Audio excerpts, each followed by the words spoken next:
Okay, we are live. So, hello and welcome to the new Gauntlet Comics run of Modern Age Summer Crossover with the School of Hard Knocks, our once villainous, now more Deadpool Secret Six-ish style anti-heroes. If you want to know who our players are and who their characters are, go and see the earlier episodes. And if you've been following us, thank you so much. Let's get into this issue, as this is oh I should have rewatched the episode to remember what the fall of the School of Hard Knocks, 2 of 3. And I think this is the issue School's Out. And I think that is the title of this Firebrands issue. Like we see the cover of the comic. There is the like that literal clock with striking the time that school is over. And I think there is this chalkboard Simpson style, and Domina Carnifex is writing on the board. I will not steal the powers of other metas. And I like to imagine like we see everyone else is like some kind of a form of y'all in the room holding her accountable at this time. But we open the page, and I think it is going to have been some time passing since the last scene where Apollo and Atlas were going to look at some flowers in that garden. So I believe at least 2 people have moves that trigger when time passes. So we have obligations and the legacy matters. Seeing as in character keeper order, let's start with these obligations. Because I mean, a lot of shit has happened, hasn't it, Arachnophobe? Yeah, things never seem to slow down, especially when the closer we get to, holding Domino accountable for her crimes. Let's see, my obligations. I need to roll mundane. What's my mundane at right now? Oh, it's fine. I hope it's fine anyway. Let's see. 4, 5, 6, 7, and the 10.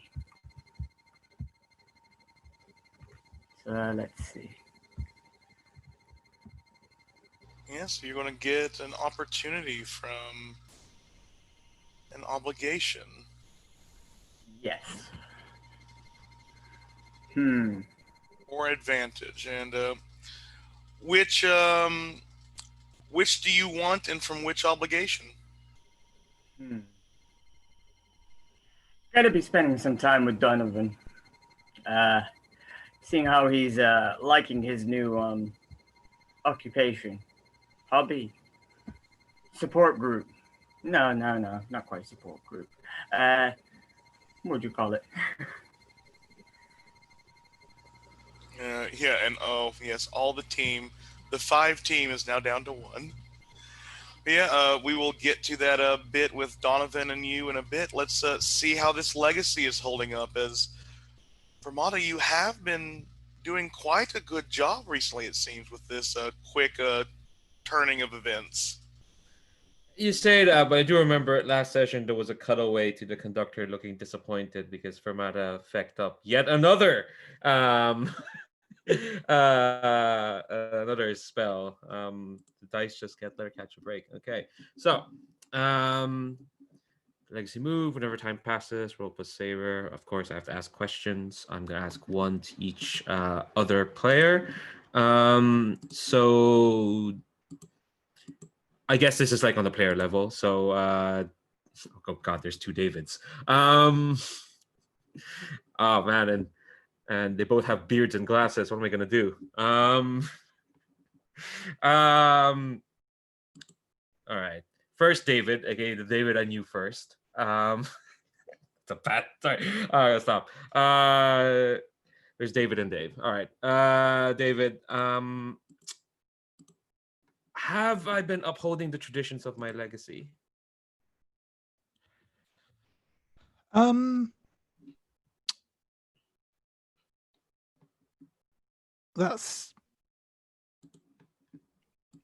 a tricky one, actually. I'm not sure. I'll put it this way. I'm not sure if we've really seen Fermata engaging with the traditions of her legacy. I'll frame it that way. Whether or not she is in a kind of general sense, I couldn't say, but I don't think it's something we've really seen on screen that much. Yeah, beyond offering to like bring the cult to help out Apollo's gang. Yeah, yeah. I feel like yeah, the sort of the answers I want to give are probably more to the other questions, if that makes sense. I think in terms of the traditions themselves, I don't know that we've seen that. I don't know that I wouldn't say that she's like broken the traditions necessarily, but I also don't think we've really seen them come into play much. I'm gonna take that as a no then, which is fair. Jay, have I maintained the image of my legacy? Image-wise, I guess we've never truly known what the image was, but if it's all music-based from what we've heard, and you use music a lot for a lot of the things, like weird things you do, so I would say so. Plus, offering people to join the cult, to join the Twilight Orchestra, and actually getting some of my some close familiars, especially to Cody. Yeah, I'd say so. You've upheld the image of a totally fine cultist. Yeah, doing grand on that part. Dave, have I made the other members of my legacy proud? You only need one to say no. I'm trying to think, because not everyone, I'm afraid, I think is the answer to that. Even though you've been doing good with the occulting and everything else, there was that. I think there was a moment last session, wasn't there, where the conductor was a bit tut at you. So I'm not entirely sure you have been making at least all of them proud. I'll take that as a no as well. Jeez, Fermata's not doing well, even though she got given some cultists to look after, but now like, not really been using them. So all right, that's 2 no's, which is fab, I guess. So that's -2 to Savior. So I'm rolling flat then. Okay, all right. Forgot roll for party does that suspenseful thing. That's an 8.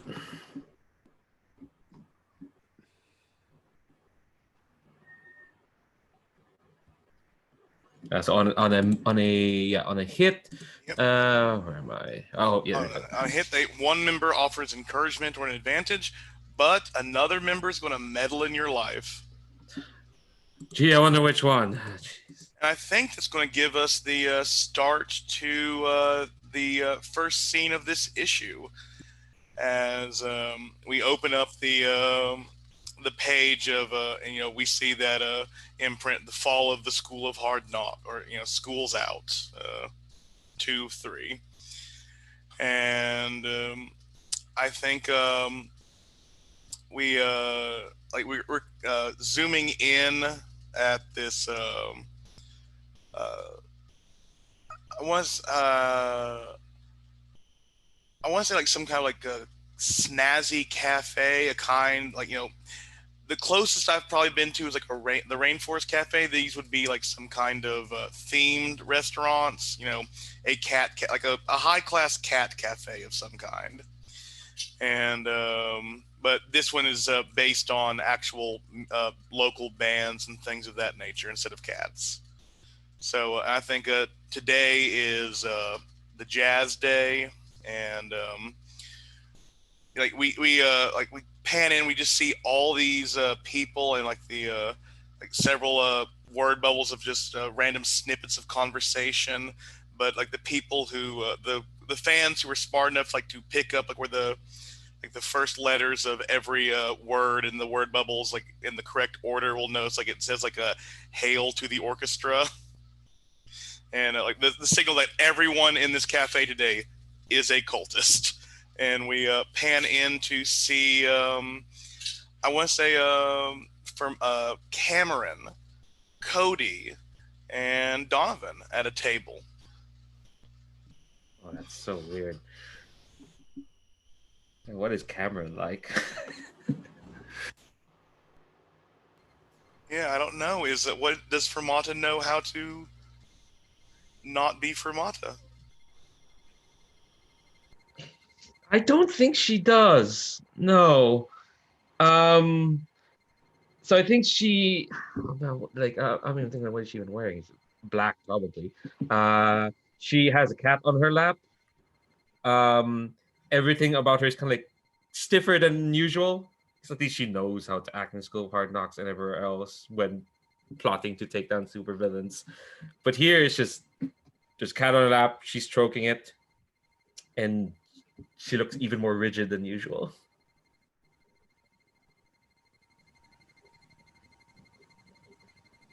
And Donovan is, I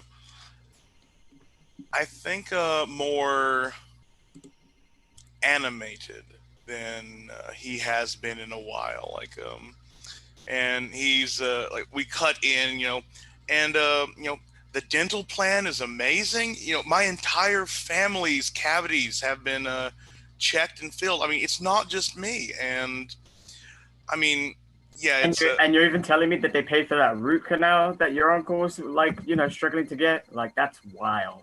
My second uncle. Like, this is an insane. It covers everything. I don't know how it is. And I mean, I'm kind of, and Donovan knows you're arachnophobe now, right? Yep. Like, I'm kind of like you now, I guess, but you make bad decisions and graffiti your tag all over the city. No. I'm a chalk guy, but good point. Not all art. No.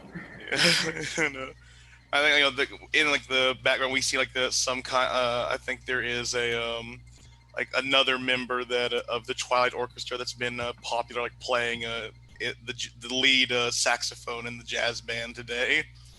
That's gonna be my next PC for to end up another Gauntleteer game. Whoever that saxophonist is. The jazz player. Yeah. They call him Rhythm and Blues. Rhythm and Black and Blues. Yep. That's all they leave behind. I think Donovan holds out his hand for Mata, and the head of our cell is, you've been amazing, mistress. I'm only doing what's asked of me, but thank you. I hope the orchestra has been good to you in turn. I know you've been working really hard. It's been long hours, but it's been rewarding. And let me see, yes, and I think Fermata, as you're, I think you get this kind of ringing in your ears, and the word bubble like starts fading off into that kind of half visible text, and just like little lines and escapes as your focus changes, and sharp telepathy pierces your brain with a harmonious note. And I think, let me check your legacy to see who is going to be. Well, there's a lot of them. Well, a lot, I say. There's 3 of them. One of them is in cult jail. Yeah, and I think this is you have actually gotten you've accidentally harmonized with Cadenza. Jesus. And last you saw, she was she was imprisoned, and you start hearing this humming, this like these different notes, high, low, like, and Cadenza has perfect pitch. This is an odd kind of thing, and that's when you realize she's building a counter song. I think I hear that, and I just kind of absentmindedly pet a cat that's on another table, as I can say, well, I'm sorry, I'll have to take care of something. If you excuse me for a moment. Donovan, remember the protocols. and that's Fermata kind of saying, remember what can be said or can't be said. As she like, unless Cody says something like that, she's gonna like walk off and deal with this. Oh no, Cody's gonna wait till like she's walked way out of earshot and just kind of nudge like mistress, huh? Mm-hmm. There's a hierarchy. Look, it was I either got to choose the look. I don't think sister sounds as interesting, and I mean they both have connotations. You raise a fine point. The things you do to join a boy band and drop a mixtape, huh? It's a long slurp of coffee, like side glance. And he's like, "Oh, please, Project 98 Degrees never hit off anyway, so next time." But besides, the planets aren't in alignment for boy bands anymore. Wait another 20 years to see where we are in the world now.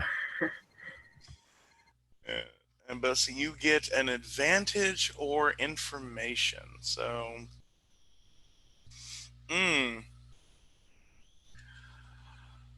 yeah, I think Donovan sort of looks around at the other cult members in there. The saxophone solo begins, and like it starts covering the sound in the club, and it's like surrounding you in this bubble of silence. And maybe this is what Donovan like traded in a favor for with this noise blocking music. And he will look left, look right, like sort of like that henchman paranoia you're used to when you know they're going to drop something. And he slides out his phone, and I think you see this, like he has this video on it, and it is who did you get along least well with at the School of Hard Knocks? Just make up an NPC. Sure thing. Could you possibly get back to me on that? Like, feel free to just say, feel free to give a description. I can make up a name. This was a Robin XP, the Beacon. Oh, okay. I'm gonna, actually, just that, the Robin-esque Tim Drake type of know-it-all sidekick to some kind of bigger shot who wants to truly follow in their footsteps by being a little bit too like them. Yeah, and I think like this person also had gone to your and Donovan's school before the School of Hard Knocks, and like that's probably why you two didn't get along. You guys, he was a bully before. He's now has a bully with a purpose. Oh God! But you see him like running out of a some kind of comic science lab that is all around the cities. But you see like people coming towards him with guns, and the same viscous black symbiote from the hand extend from his, latch on to a building ledge and lift him up. The same one that Robin has. Gotta keep a note of this lab. And just no, I don't think this is the cultist thing. I don't think it was a lab. I think this was actually taking out a safe house of the Twilight Orchestra. Okay. Huh. Yeah, I'm definitely keeping a note on this. Thanks for that, Donnie. Yeah, music fades away. Donnie finishes his coffee. Yep. Got to get back to work. Like picks up these pamphlets for the Twilight Orchestra and then walks out. I'm gonna order myself some pastries and mull over that. Or pastries, or just like I want a bacon, egg, and cheese biscuit. No biscuit, no egg, no cheese. Just the bacon. Yep, perfect. Yeah. So I think I want to Atlas and Thunderchild, are you maybe at the base, or do you have a scene you would like to frame? Yeah, I think Atlas is probably hanging around back at the base. Just generally like doing like maybe like cleaning up some stuff, painting some walls. He's very much just a sort of like, I'm going to find something to do and do it kind of person. And I think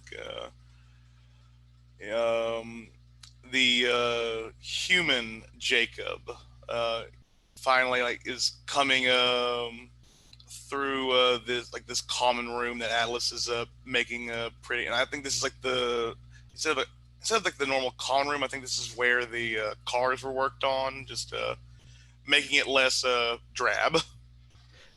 Yeah, I think he's like, cleaning up some of the old oil stains and that sort of thing. And Jacob looks like he hasn't slept in 2 days. Like, by the way he smells, he may not have. And his hair is kind of in that cowlick, I've slept wrong and barely slept at all kind of thing. It's like, I think I finally managed to do it. Where's TC? I don't know. We can go look for him. Are you all right though? You look a bit ropey there. No, this that book you got, Anathemathematics. That is, yeah, I've done it. Let's get TC. I am fine. Yeah, power through. I like it. You want to pierce the mask? Yeah, go on. I'll give that a go.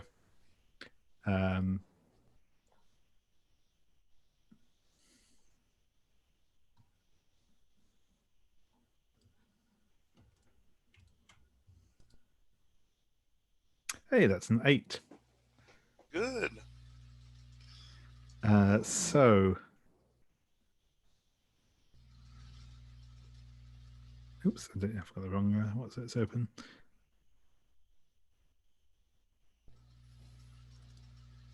There we go. Cool. So,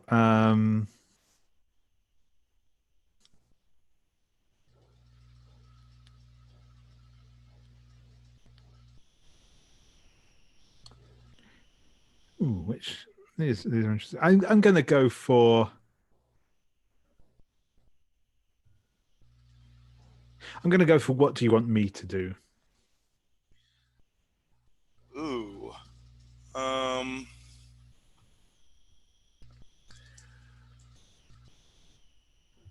And like at this moment in general kind of thing.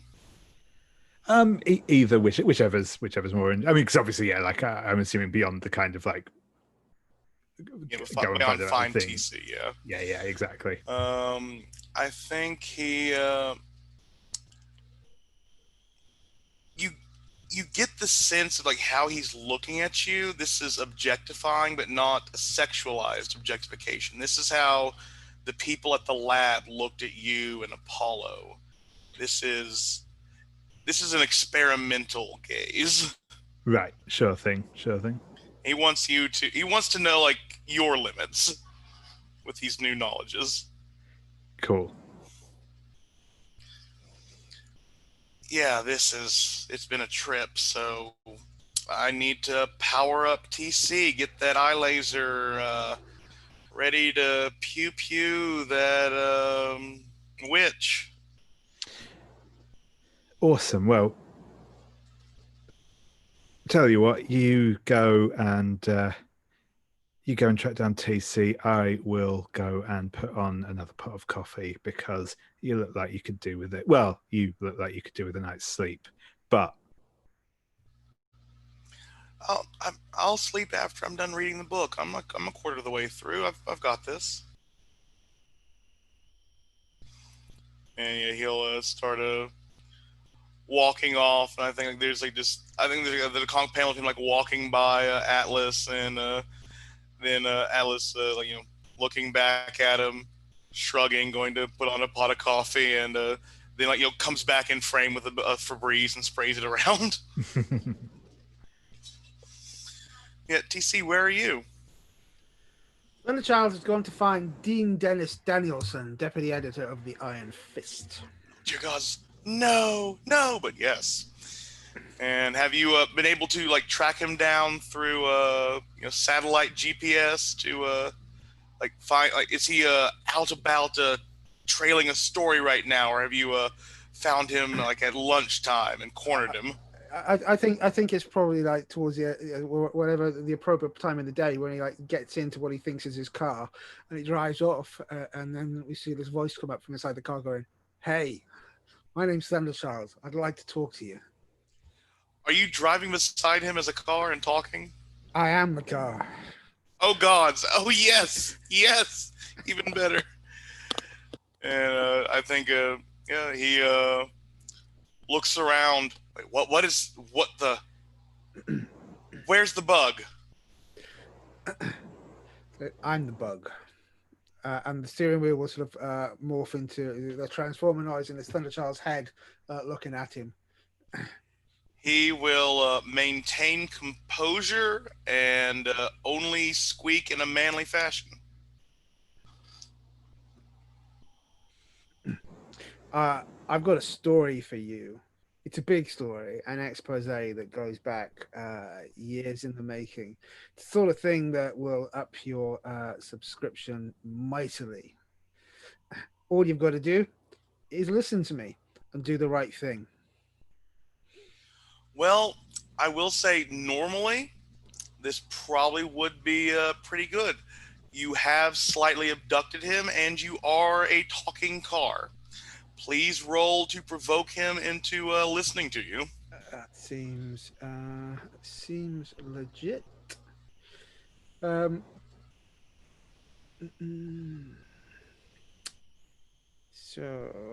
I am rolling with superior. Superior is 1.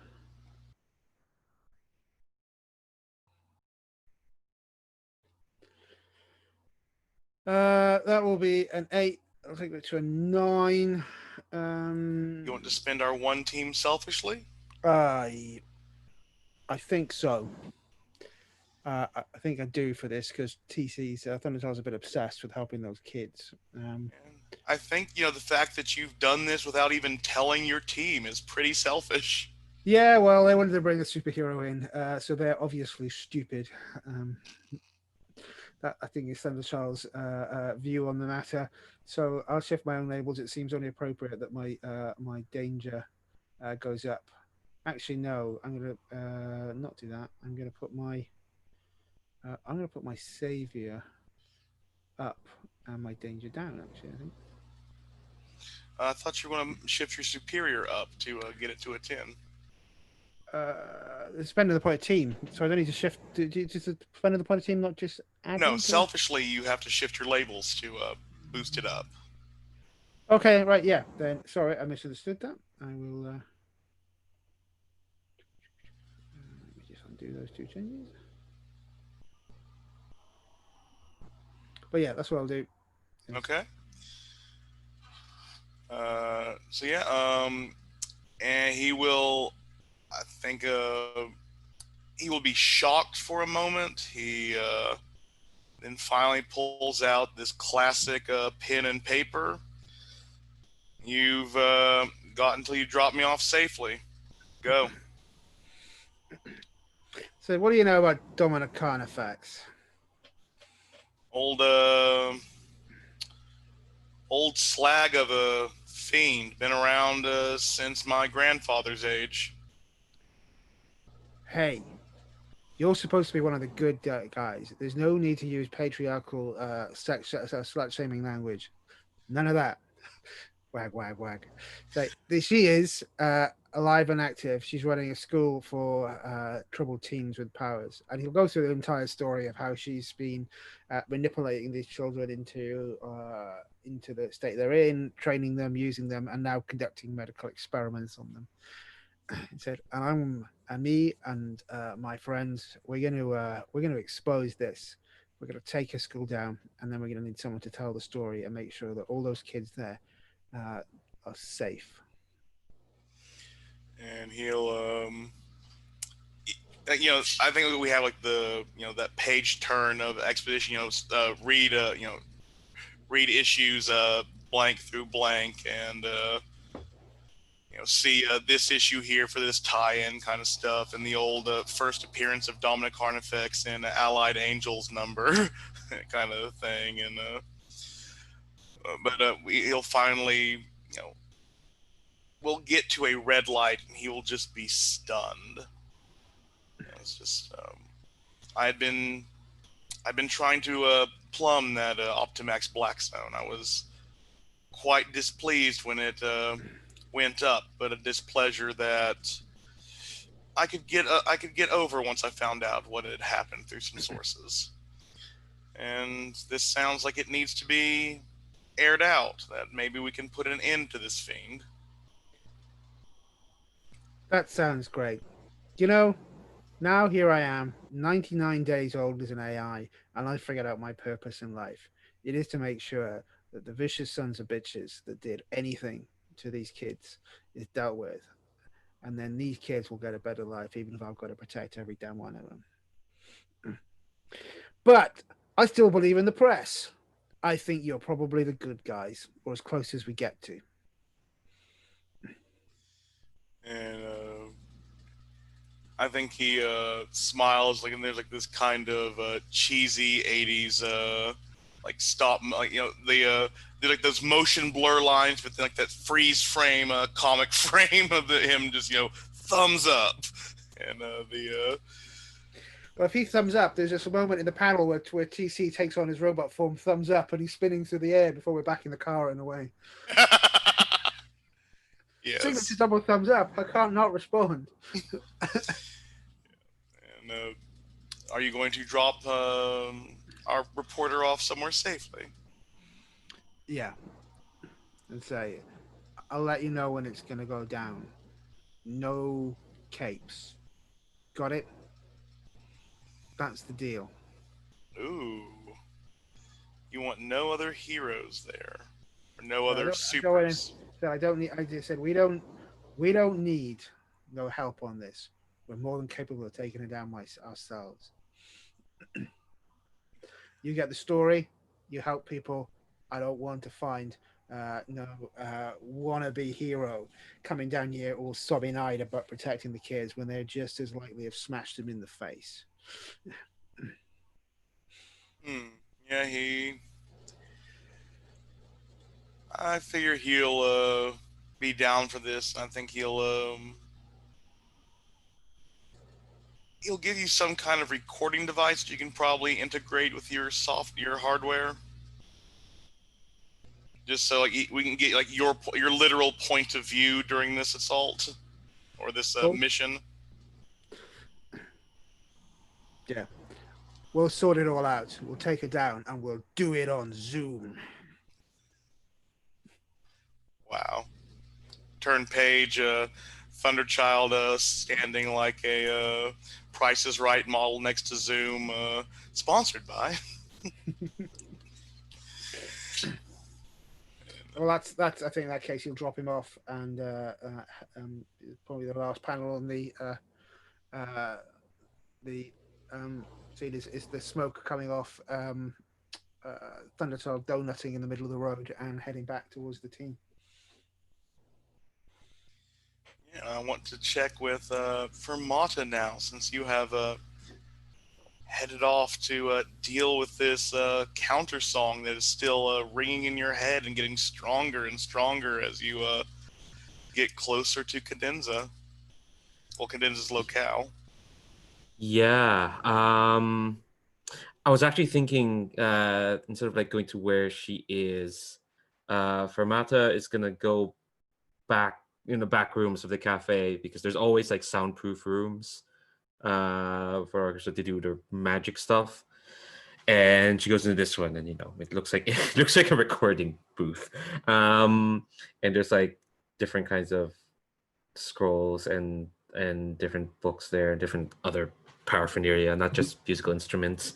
And that's where she left her violin, coming to this place.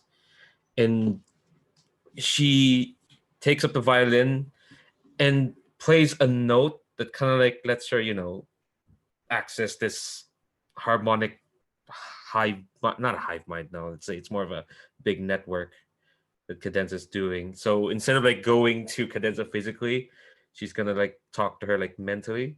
Maybe she plays this note and we turn the page and it's like she's standing in front of where Cadenza is in a weird mind space. Is that okay? That's perfectly fine. I think you're playing. I like to imagine like you're literally writing what looks like the lines of sheet music and notes, and sort of like a magic carpet as it puts you to this mental plane. Yeah, and I think like Fermata like will just greet Cadenza by saying, "You really should know when to just give up." Or is that just our hero is just incapable of learning that? I think like on this plane, she looks ragged, but I think it's more of an interpretation of her mental state than what's happened to her physically. Because I don't imagine the Twilight Orchestra is overtly like that type of cruel villainy. We'll keep you up for days. We're not going to use thumb screws. Yeah, no. Yeah. They we'll just play the Airheads movie soundtrack for 24 hours and see how you do.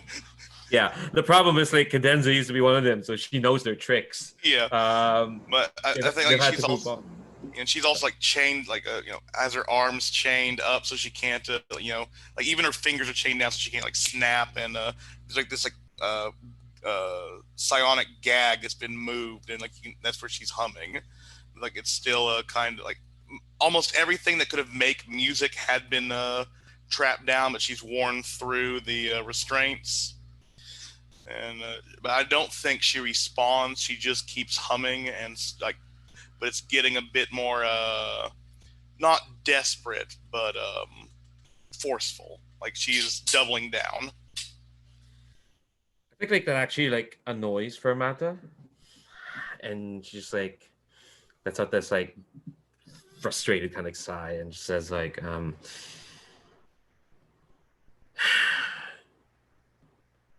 "It'll be so much easier if you just accept that there's nothing you can do.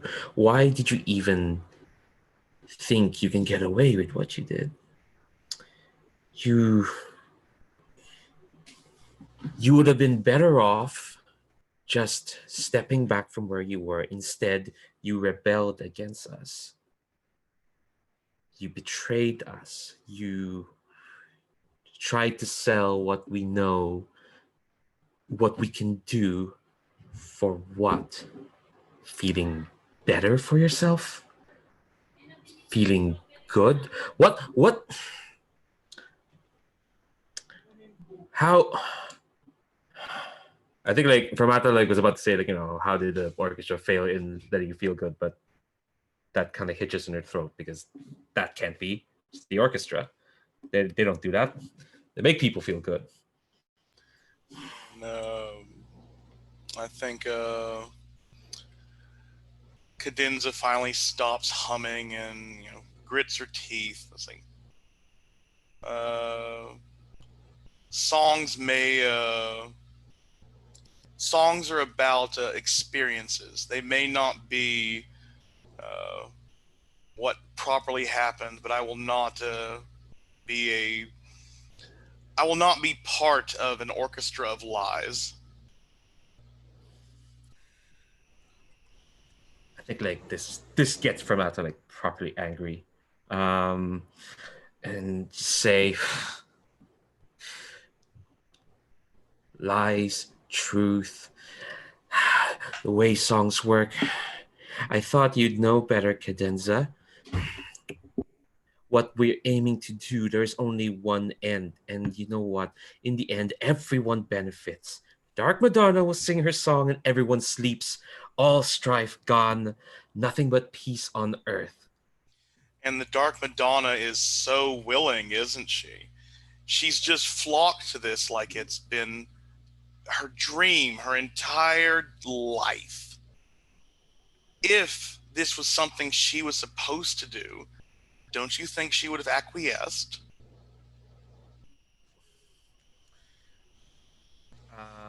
Ooh. I think for Mata, like, I'm gonna like take a step back a bit. I think she is like hit by that because obviously she doesn't know. She says like, well, she is our idol. She is our messiah. She is a sacrificial note. Do you know what's going to happen when the Black Madonna sings her final song? The finale? The grand opening and closing numbers?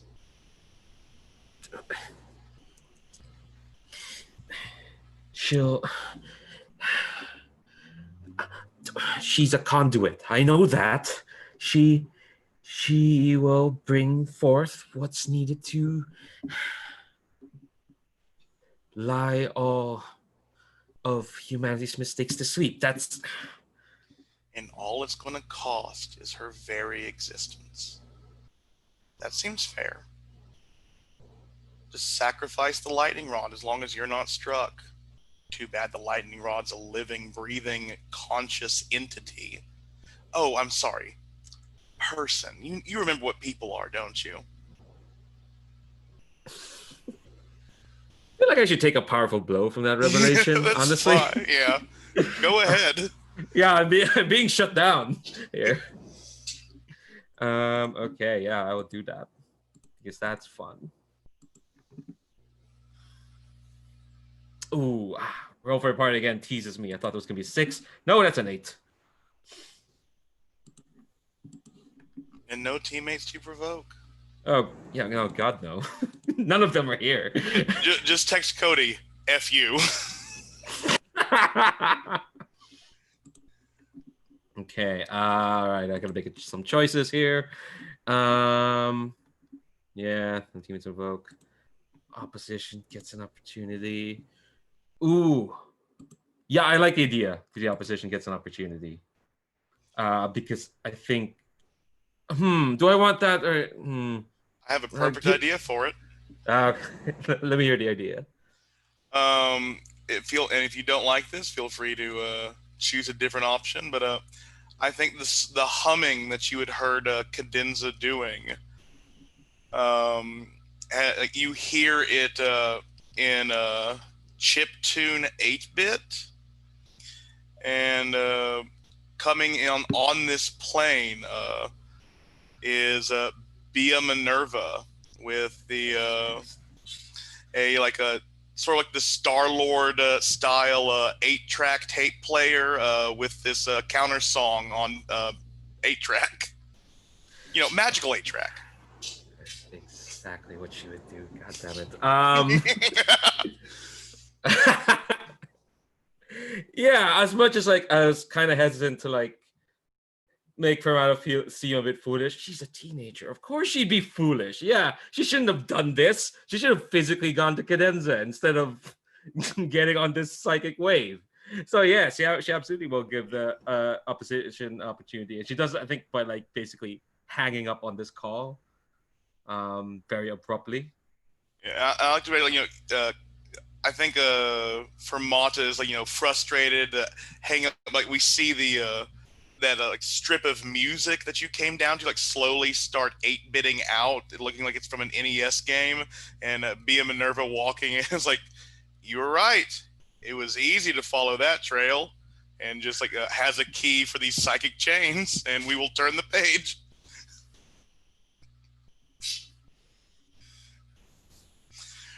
Yeah. Do we all do we want to arrive at the headquarters and meet up as a team? I'm down for that. I'm sure Fermata's feeling fine now, but give Bia Minerva 3 girlfriends of Bia.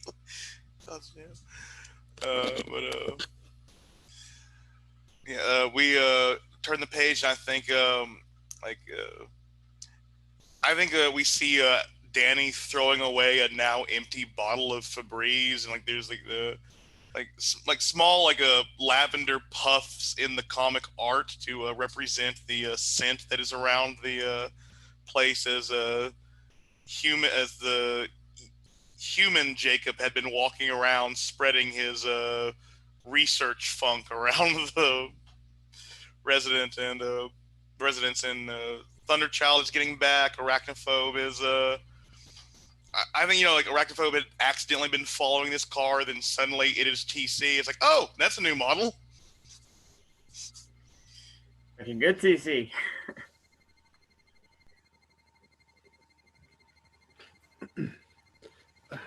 Yeah, Thunderchild, I think, the door will open to the car, probably. It will come to a stop.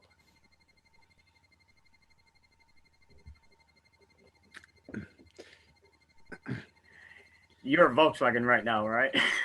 I'm whatever the second-hand car of a small press journalist would drive. So it would be something, like an old VW Golf, or he looks kind of beaten up. Yeah, getting the reference to Furby vibes. I dig it. I've been undercover. Oh, stepping up in the world. How did it go? No more trouble's gonna hit us today, right? I ordered pizza like 20 minutes ago. It should be arriving soon. Do we really have time to stop for pizza? Shouldn't we be getting to the main event? Oh, that was for me. I didn't know what you guys wanted, so I just, yeah. Yep, 15 stone pepperoni pizza. Don't worry, I'm powered by an antimatter core. I don't need fuel. But if it was to crack, I'd disintegrate everything. He's gonna lean like just joking, man. I'm powered by cool rock tunes and my own ego. And a sweet jacket. Is that a comfort and support through misdirect? Yeah, definitely. He got me good. I will. You don't particularly need comfort supporting, but I will comfort and support you. See if I can roll high enough to get rid of my own condition. I am now seeing Thunderchild's humor peering through, and it's like, he's growing up so fast.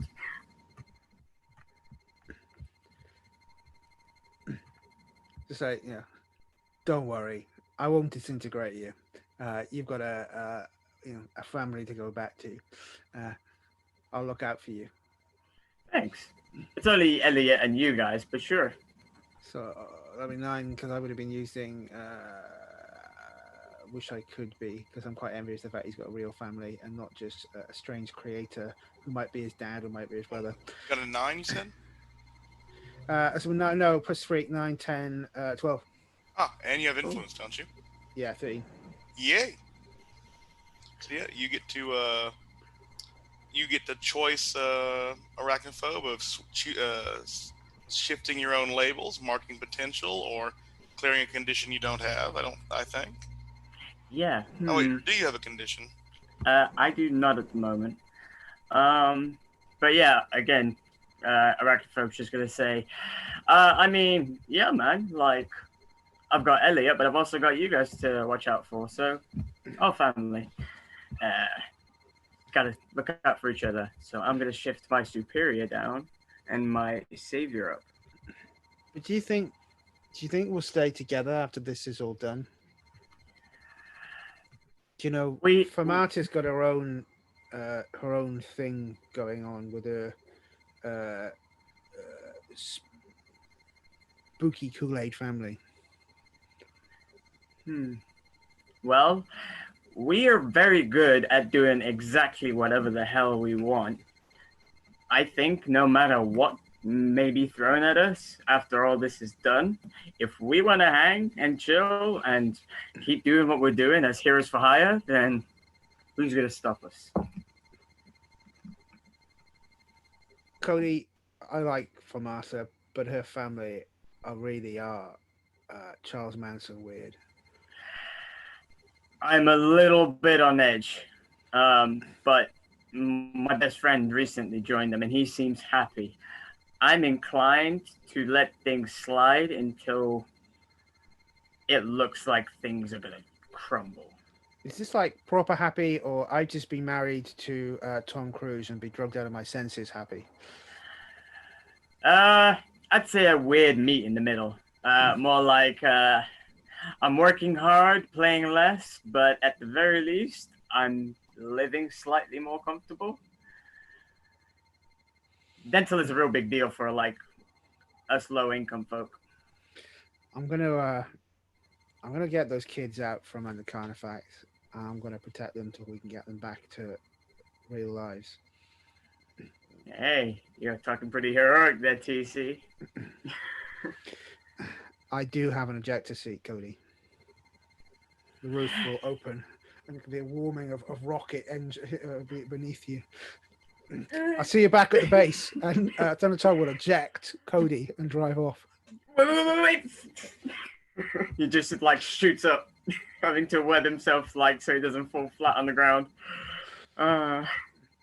Just like see this weird hammock of a car seat in the middle of this above the middle of the street, hanging by webbing. Yup. Damn it. So we arrive at the base. There is the Thunderchild can now be back to a sweet robot with a sweet jacket. Jacob has the augmented magical EMP for that agony scepter and armor.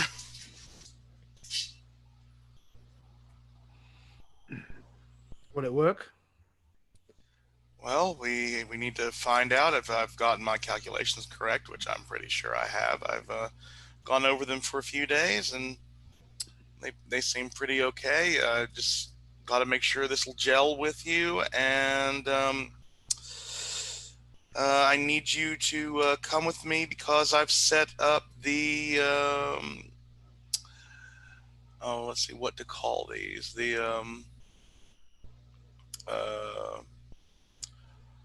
arcane refractors.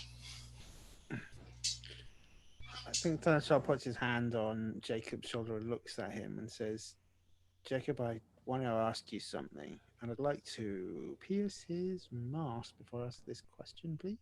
Go ahead. Piercing is with mundane, which I am appalling at, but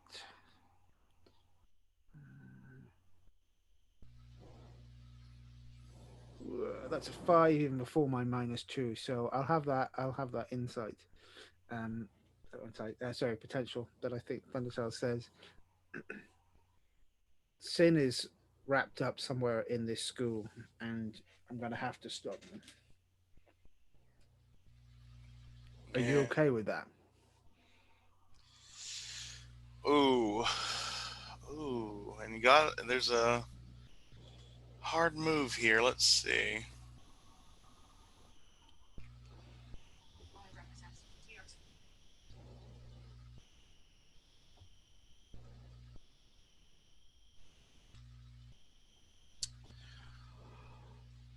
And I think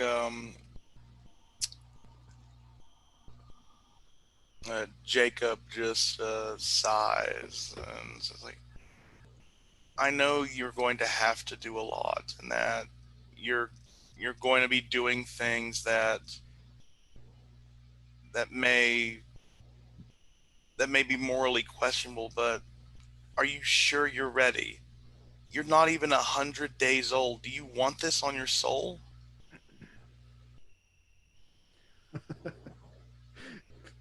Jacob, I think the soul was an option upgrade when you built me, and I don't think you put it in.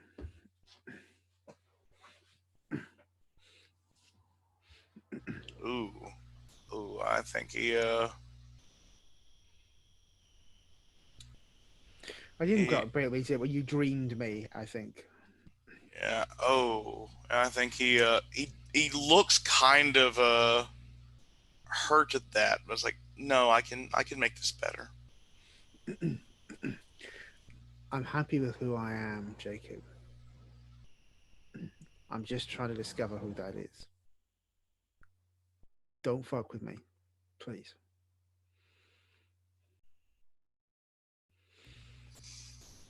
Do I need to provoke him? Okay.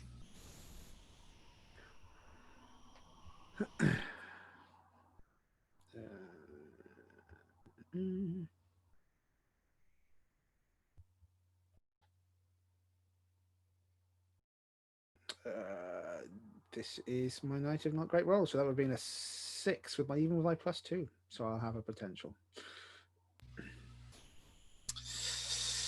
Yeah, and I think you may have forgotten that, even though he is quite the genius, even though he has been helping you, even though he has been reading this book on combining eldritch arts and science in very magitechnical ways, he's 14. He just he breaks down. He's having a panic attack. As he has a panic attack, Thunderchild also has a panic attack. He's only just worked out how to talk to girls, never known how to like deal with your dad, who's also your kid brother. And Thunderchild's going like, "Dude, what's wrong? Do you want ice cream or something?" I'm just trying to help. I've been staying up all night. I've done everything right. I haven't even bathed. Oh, I smell like shit. There's so much Febreze here. It smells like my dad cleaning up after Mom's Lilith Fair. Thunderchild decides to switch on his olfactory senses. Normally doesn't use them, and he looks. He goes, "Whoa, It smells like BO and lavender. It's like, it is not fun. I'll pick him up in my hands and sort of lift him up like a dad lifts a kid. And you're sort of there and going like, Thunderchild says, "You're doing great. I'm sorry. I'm learning how to do this. I'm ready to deal with Carnifex. It's the other stuff that's hard, yeah? If I get it wrong, I'm really sorry. You're a great... What are we? Brother. You're a great brother. You're like my non-identical twin brother. It's just like that movie. I'm Arnie. You're DeVito." He stops for a moment. It's like, does that mean I get guns? Says, "My brother can have the biggest guns that he damn well wants. Let's get him." Yeah, I think his feet are dangling a bit. It's like let's go equip this. Cool. And I think as you guys go up to get this outfitted, Danny, I think you're outside the establishment for the moment, taking in the fresh air as Arachnophobe and is coming in. Fermata, feel free to join us and explain what happened at any time. Yeah, because we know Fermata is like just willing to practice open communication with her teammates. Absolutely. I think Cody's gonna have like 3 or 4 pizza boxes while sitting on against the wall on his lap, fully a few feet above the ground. Probably gave a box to Danny and was yammering away about how everybody seems to have some cool symbiote these days. Until Fermata steps up. Pizza? Sure. It's stuffed crust. Believe me, it's bomb. They put not only cheese but pepperoni in there too.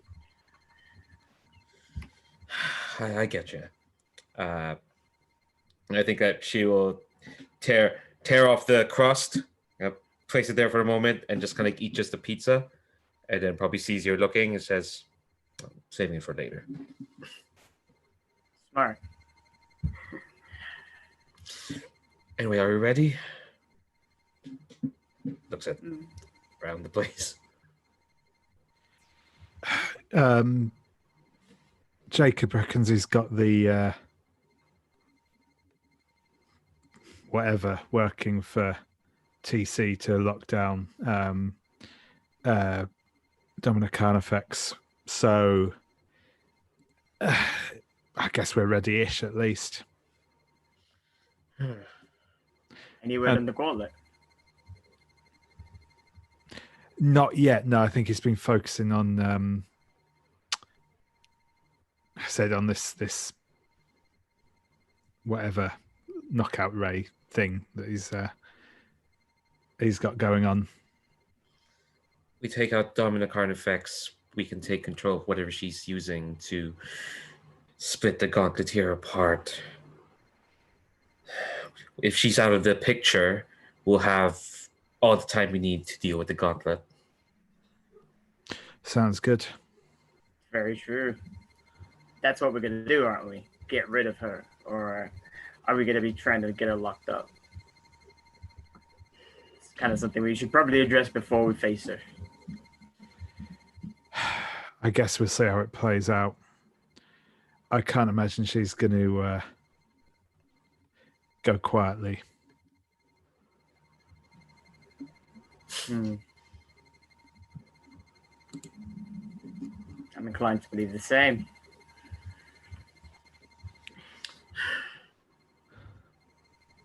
We'll cross that bridge when we get there. Right now, we just need to ensure that we have a knockout blow against her. True. Once TC is done installing the knockout race, then I think we'll be all set and ready to go. He's really into the idea of saving the kids first, so maybe prioritizing to get them out should be the thing. And if Domina squares up, then I guess it's just a bonus. She will square up. There's no way she's going to let us just waltz in and waltz out with the kids. She's not a bonus. She's a threat. Oh. I agree. She's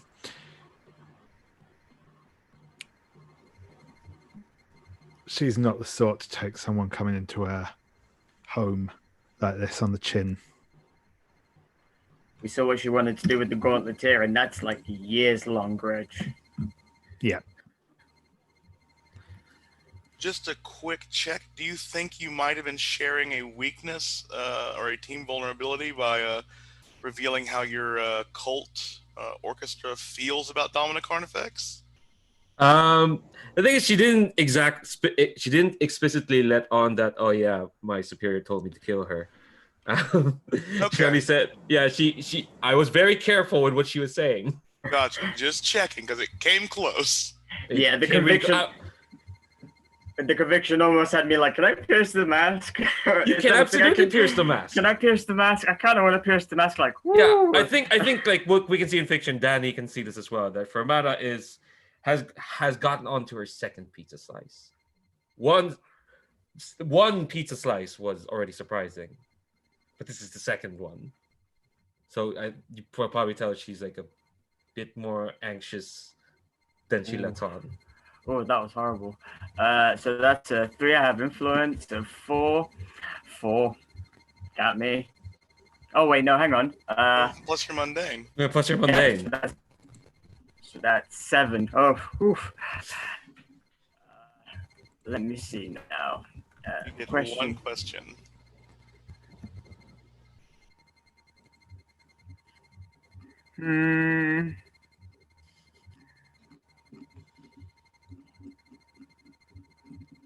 Yeah, what do you intend to do? I mean, I'm pretty sure I know what you intend to do, but I wish it was why do you intend to do it kind of deal.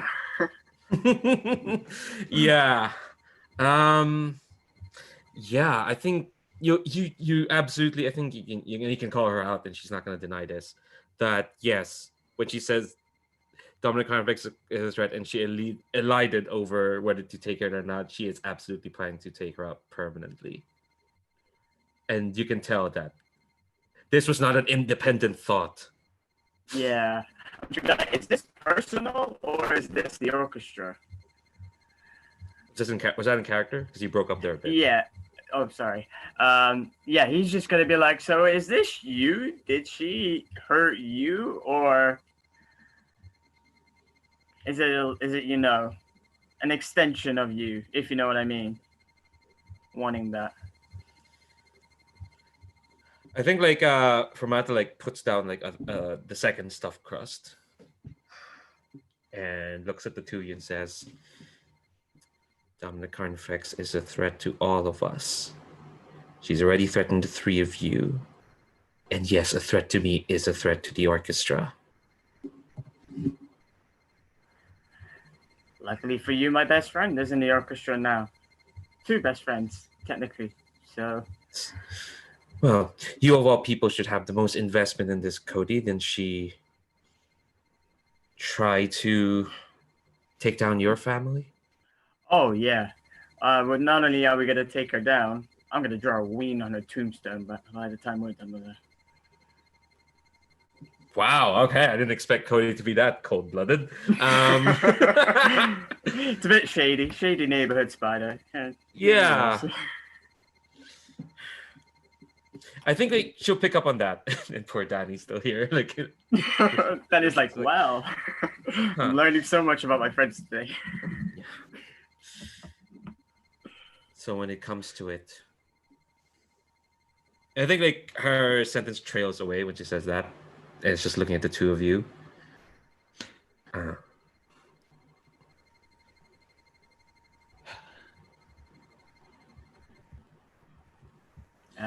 Look, I can't say as I'm out looking for blood as such, but I certainly won't mourn her if it comes to it. What she's done is unforgivable. The kids she's been messing with.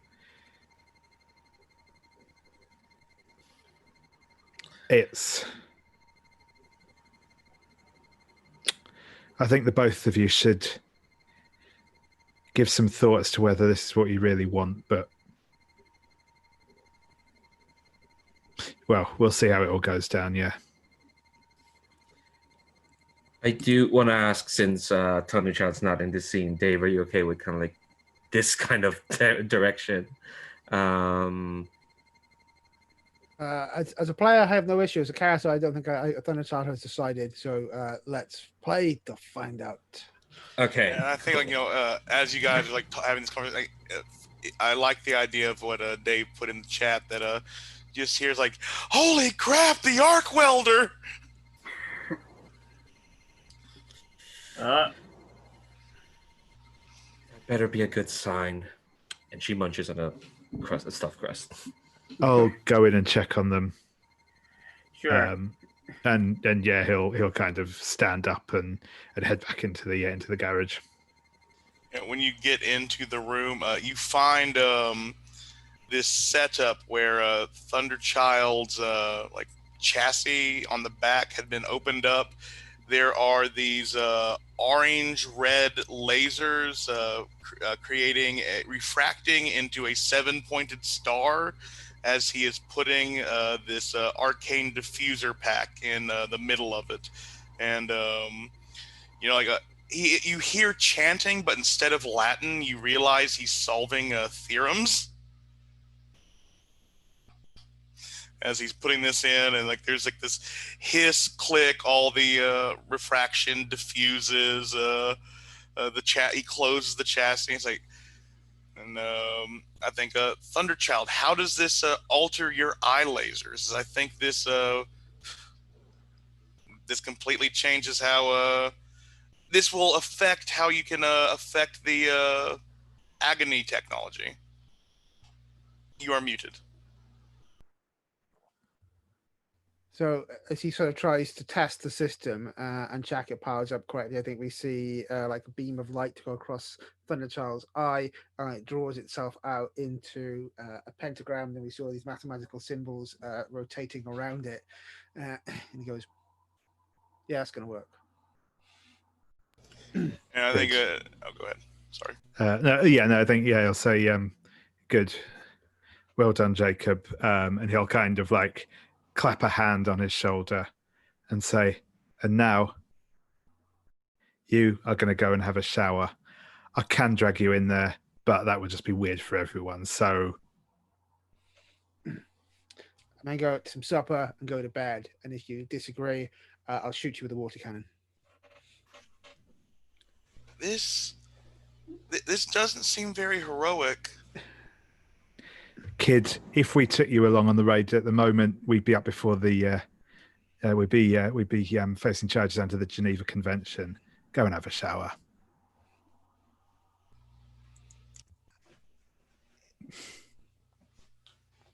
Okay.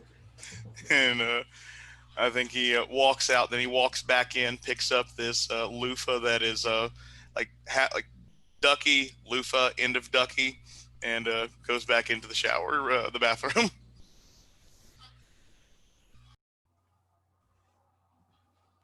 But yeah, with that, I think we will take our break until 30 after the hour and see how we take on the School of Hard Knocks today with all these changes.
Welcome back. I think it is time to get this show started. So I remember you guys had the Dead End Queens joining this go ahead, and I think several of the, if not everyone but Mothman, of the people you had saved was going to join, because I mean, Mothman can't really fly well underground. So I think, do you know your plan to get in, or do you guys want to have a scene of making the plan of attack with all of your allies? I think Thundertar suggesting is Dead-Eyed Queens to get the kids who are not in the experimentation lab out. We'll get in there and deal with everybody else. This is our mess to sort out. Plus, this will make us famous, and then we're going to get all the good jobs from you guys.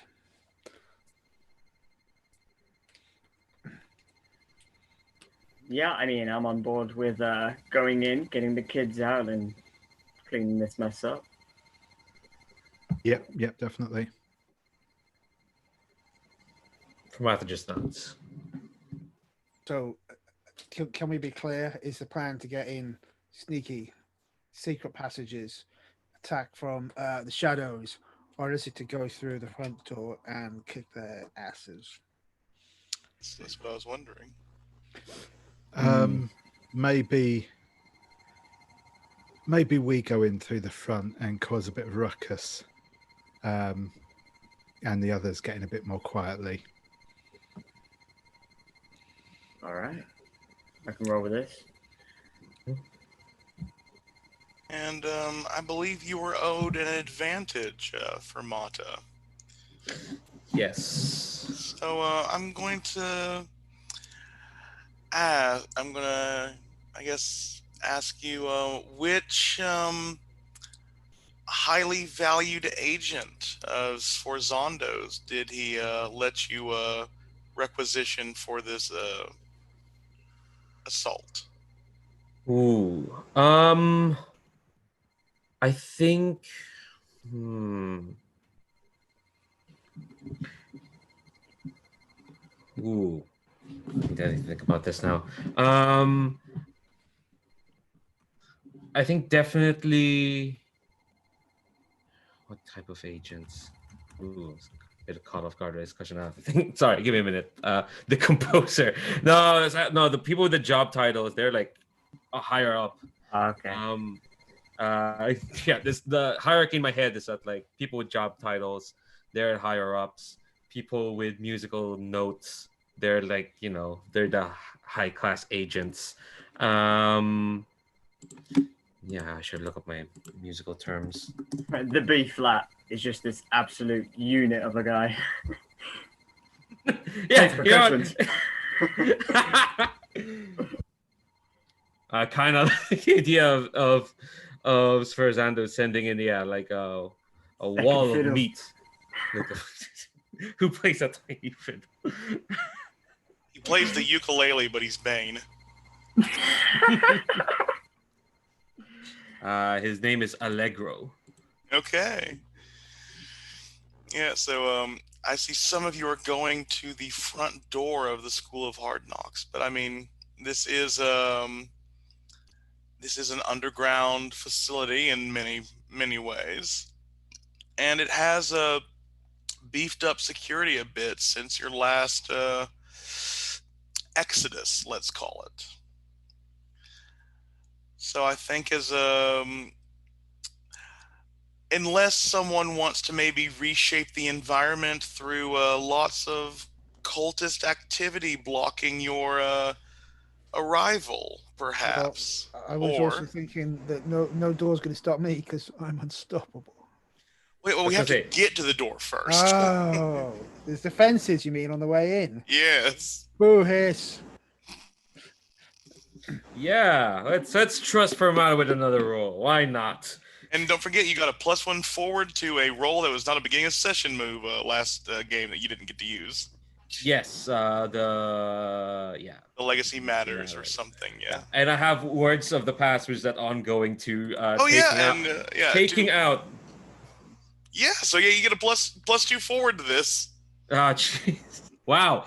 Last week I rolled with a -4. This week I'm rolling with a +4. It's nice when that happens. You got this. Snake eyes. Well, I'm glad I got this because I rolled a 4. +4 is an 8.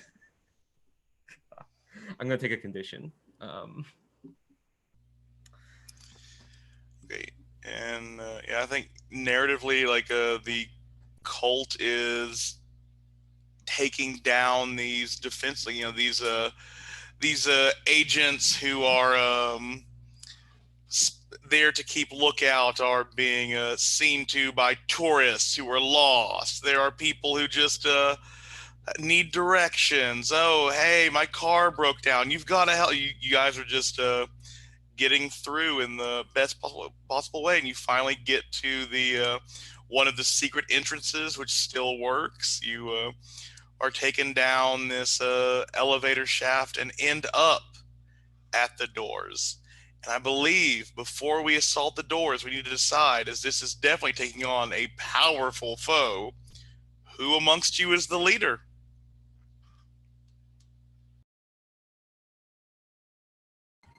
I'll nominate Thunderchild. He seems to be headstrong on this and know what he's after. Thunderchild is on a mission, so yes, I'm probably happy to accept that. So we add 2 to the team pool. Thunderchild, do you have influence over every teammate? I cannot remember. Let me check. You're missing for a moment. I don't have no, apparently not. Then no. Okay. And your mission is to save the kids to take down Domina Carnifex. And look cool doing it. Is that close enough to everyone else's goal? Okay. We add 1 to the pool. I don't believe any of you mistrust Thunderchild at this point. And y'all aren't really off balance or ill prepared. But that is only 3 team. And I guess we can deal with just 3 team to begin with. But yeah, Thunderchild, there are doors. I don't think you want there to be doors there, do you? No, I would not like there to be doors there. I would like to remove the doors forthwith. I would like to roll with danger because I am unstoppable.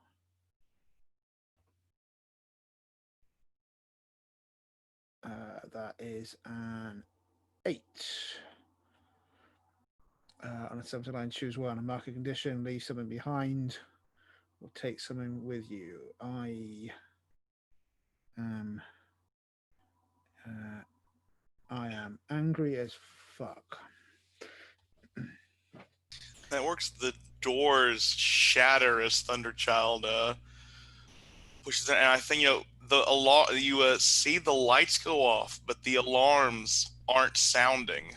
And you guys know enough about the lights that it takes a while for them to get around. And I think that's when Whisper steps out from the side, and she is concentrating as hard as she can to keep the alarms from sounding off in the entire environment. And she gives you like the weakest salute she can, and she is concentrating. And we'll keep the heat off you as long as she can. So. Where are they keeping the kids? And she is having to concentrate. I'm not sure. I think she will just point in a direction. It is she is used to being able to keep a 7-meter radius of silence. Keeping an entire industry silent or complex silent is hard. So she's pointing in a direction. That's enough. Imagine we'll head in that direction.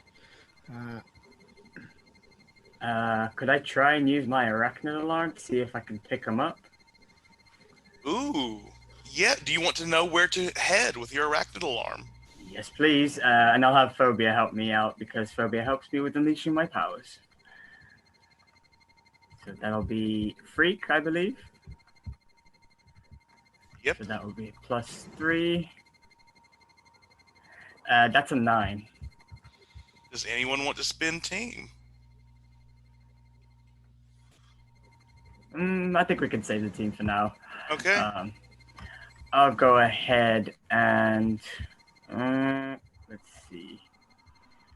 I have to mark a condition. No, wait.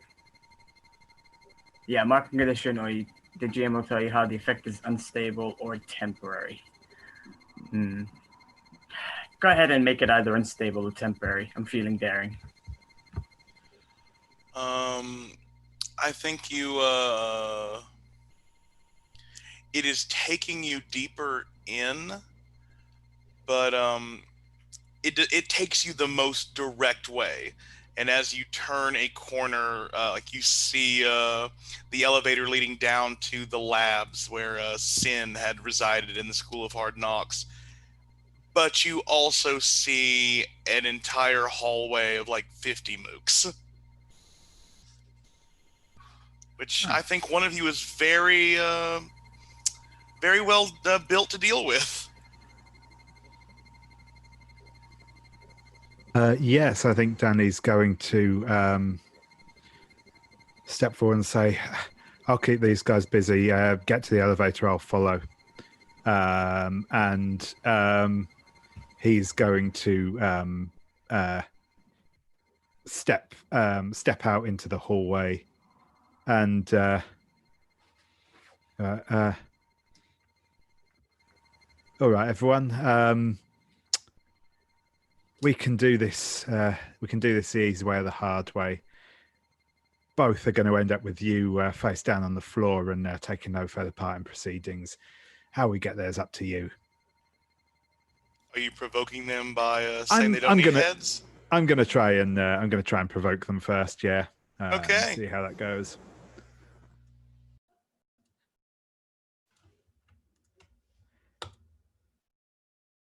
That's a 12.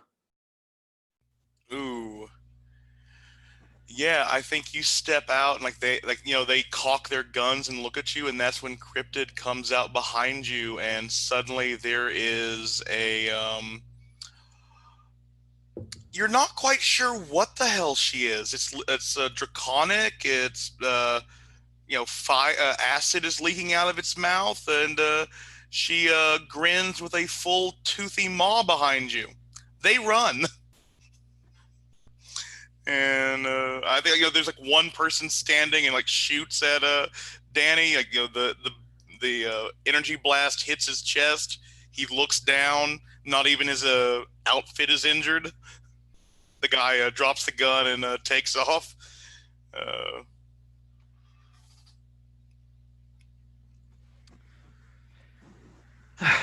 Oh, I was hoping they'd choose the hard way, but I guess this is quicker. Let's get going. Good help is hard to find, especially when there's a dragon involved.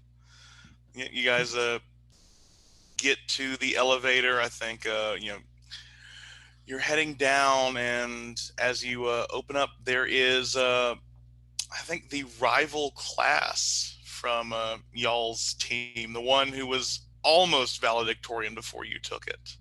And there is, of course, I think they all there is the Tim Drake XP that had been taking out the Colt's safe house with this drooling, sinister-looking hand maw on his palm.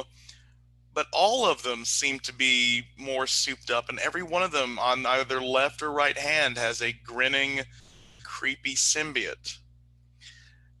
And I'm sorry, Arachnophobe, your alarm is going off heavily as the new member of the School of Hard Knocks as in this class.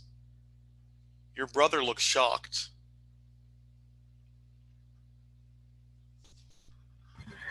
gonna squint real hard, and then kind of hold back Phobia, who has a habit of riling him up a bit when he's riled up. And I'm just gonna say, Elliot, I'm gonna give you exactly 10 seconds before I beat your ass out of here if you don't get out of here first. And ooh, I'll go ahead and provoke him if that's the thing I could do. It is provoke your obligation. Yeah, like I don't want to do this, but you're kind of in the way. 6, and I have a +3 to my mundane still, so that's a 9. Oh no, this is provoke. This is superior. Oh, superior. In which case, let's see. Ooh, that's not good. That's a 5. Yeah, your arachnid alarm doesn't go. Oh no, your arachnid alarm goes off almost too late, but it's a phobia, right?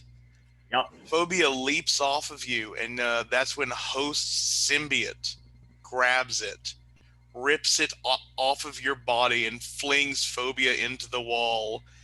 And the symbiote splits, and the black maw appears on the back of host's head. Take a powerful blow as Phobia is knocked unconscious. No. Let's see. Roll. I have no conditions, so just a flat roll. Ooh, snake eyes. That's what you want. You stand strong. Oh, good. Okay. Tell us how you were prepared or withstand this. Okay, so as Phobia is ripped from me, I'm gonna run forward. Oh, still my potential. Okay. I'm gonna run forward. Do like a jump onto like the ceiling to keep on running, and I'm just gonna grab host's hair like the symbiote before it recoils back fully, and since I'm a strong spider, I'm just gonna try and tear Phobia back out and then let go and release, and see if I can get like Phobia back in. Phobia probably isn't too pleased, but at the very least, like it's not looking to surface or anything. For now. You want to utilize Junkyard Dog? Could I utilize Junkyard Dog? I think you could. I think Phobia is close enough to consider an obligation. Yeah, like we've bonded, you know, like in many ways. Yeah, and the fact that host of all people who got me Phobia just tried to do that. Oh yeah, I'm angry. I'm angry. Yeah, so you get a 12 plus. Choose your 2 options. Yep, to protect someone. Defend rather. Let's see. Choose 2. Let's see. I can add a team to the pool, right? I thought the Junkyard Dog is directly engaged, is it not? Let's see. Oh no, so it is. So yeah. Let's see. My mistake. You probably want to take Phobia from them, and maybe all the other 3 are really good. Take Phobia from them and impress, surprise, or frighten the opposition with I don't know if I'd be able to do that. Not attacking Phobia, no. Not attacking host, no. But you might be able to try and see if you can remove the second symbiote off of her. Yeah, definitely, actually. Yeah, I'll do that. Take something from them and impress, surprise, or frighten the opposition with such display. I think that would be taking something from them twice. Taking Phobia you can only do once, right? Yeah, if you're taking Phobia back, yeah. So yeah. Okay. So do you want a Phobia or that symbiote? I'll take the big boy symbiote. I'll take host symbiote. Okay. I'll come back for Phobia. Yeah, so I think you you literally punch the maw, and it feels like you are sticking your hand into liquid latex. It just slucks up your arm and just keeps going and going. You should not be able to punch this far into someone's head. you are like, this is very odd. As you get almost to the shoulder, you feel this weird core, like an ampule. You grip onto it and rip it out, and it all that's left is like this little have you seen Berserk with the red necklace? Oh, It yeah, looks yeah. like, it looks like that, but it's like little black tendrils. It's like a little red potato with black tendrils. Yeah. And you crush it, and the maw evaporates, and Host falls to the ground, looking completely and utterly like someone who's just been freed from mind control. Yeah, and I think I'll take this opportunity. Oh, wait, no. If I just took Host, where is Phobia right now? Phobia was in the normal symbiote, but since Host is back to normal, it drops the it drops this young symbiote, because you don't hurt the younglings. No, of course not. But I guess I have to wait to get my symbiote back before I can do what I wanted to do. Yeah, change my labels. But you guys have just noticed that it is possible to remove these things. Okay. Yeah, I think Elliot, the people in your way are like, their symbiotes begin to growl and make odd disharmonic noises, and cacophony roars as they begin charging up. Like, one of them, I think, blasts out some lasers, and Susano from the Dead End Queens brings up a shield of fog. It looks like Silent Hill in the laboratory suddenly. And you are all, I think, who is taking this narrative beat to, who can any of you see through fog? Yep. Mm-hmm. So, can you be clear? Have we gone down in the lift? Who's on the lift? Can you? You are outside. You are in the the labs of the School of Hard Knocks. Like, you are in the hallway of them, but like your rival school team back from the days of the School of Hard Knocks is sure. So they're and we have to stop them, right? Is that where we? That's correct. Cool. Okay. Understood. So I'd like to fire up my burn, please. Please go ahead. There's this moment where we flash back to that panel where Thunderchild was joking to Cody about the antimatter reactor. The antimatter reactor goes online inside Thunderchild. And bang! Ooh, that was that's my burn is with conditions. 4, right? So I rolled a 4 all in all. I'm going to hold 2 burn and mark 3 conditions. Yeah, you mark potential too. Yeah, well, yeah. Yeah, and I'm going to be guilty because he lied to his friend. He's going to be afraid because it's not felt like this before. And also going to be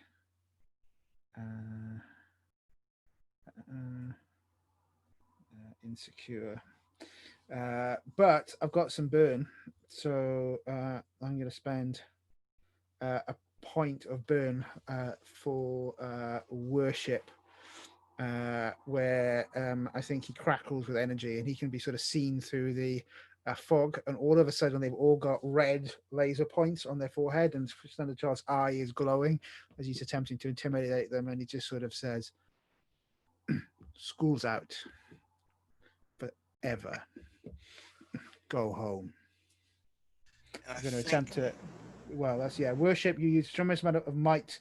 Spend 1 bar of it to audience to silence, respect, or attention when you unleash your powers. Yes, you do need to unleash your powers, and we will see how this goes. At least you're not hopeless. That's a 9. Someone want to spend a point of? I'll spend it. Yeah. Actually, I think in the background, Fermata and our big boy friend, big boy cultist friend,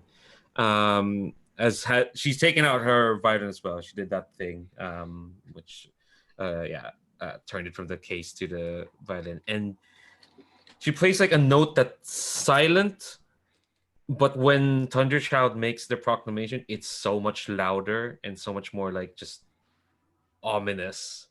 It's like suddenly he gained like a backing soundtrack to his proclamation.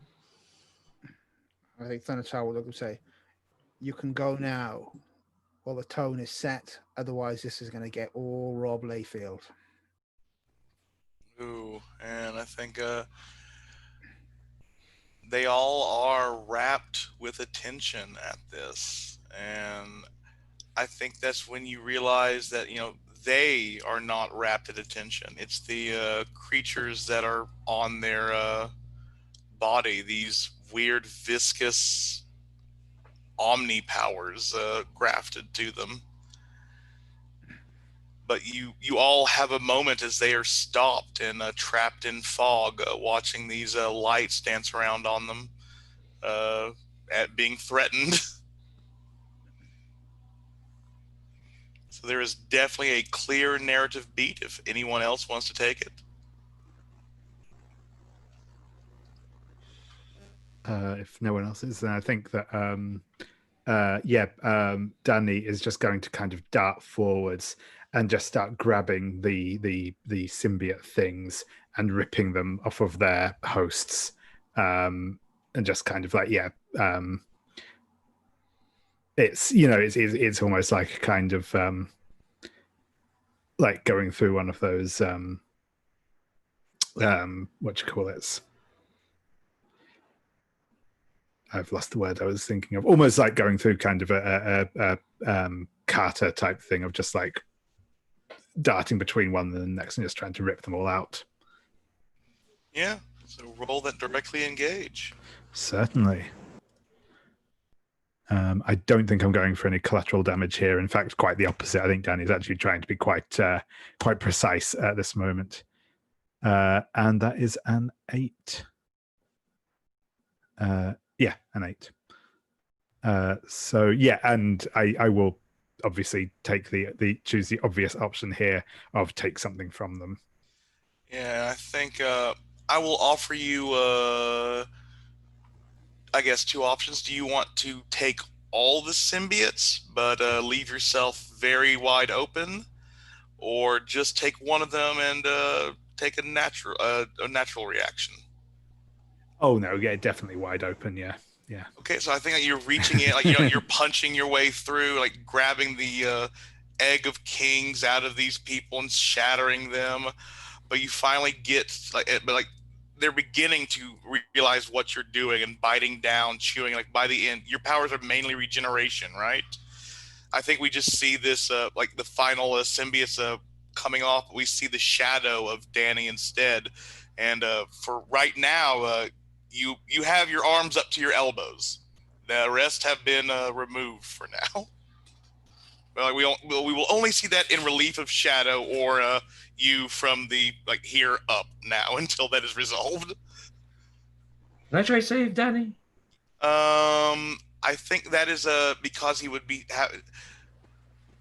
You could try to boost his powers. I think mayhaps or. I have a move that could help possibly save him. Which is. I'll save you, quite literally. Oh no! This is no one can use the move defend right now because this is the reaction. Okay, yeah. If you're trying to defend, but you can do after, like with your Eldritch knowledge, maybe cast a healing musical concert. Oh, yeah, I'll save that then for later.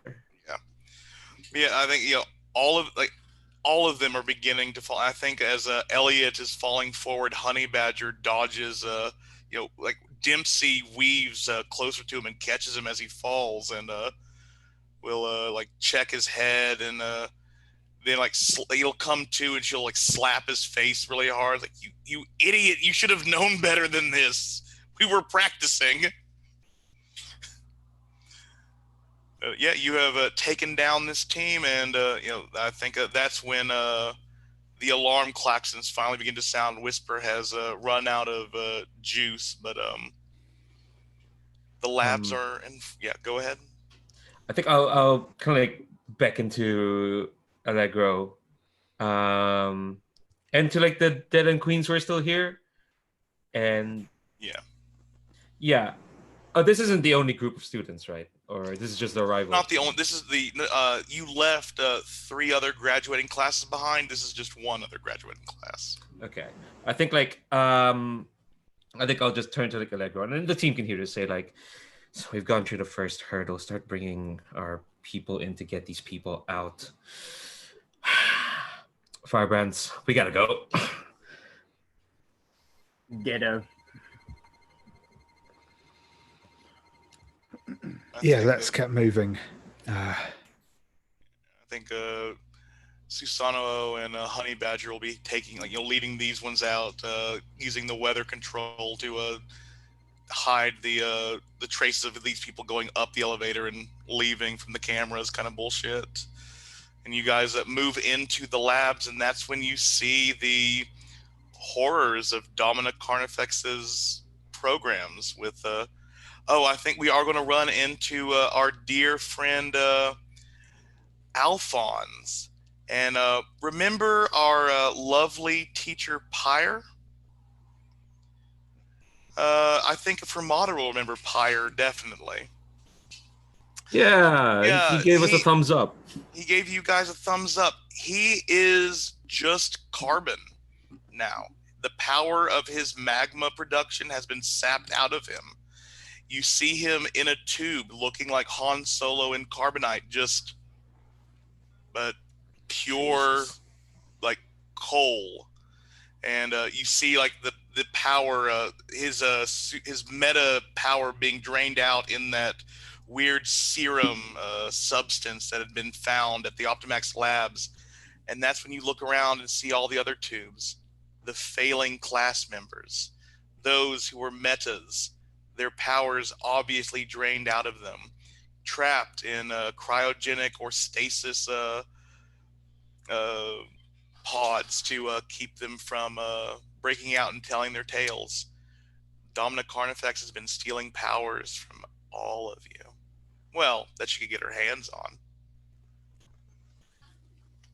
So it's the moment where Thunderchild will point at Tiger Man and say, "Hey, teacher, leave those kids alone." That is easy relief. Clear a damn condition.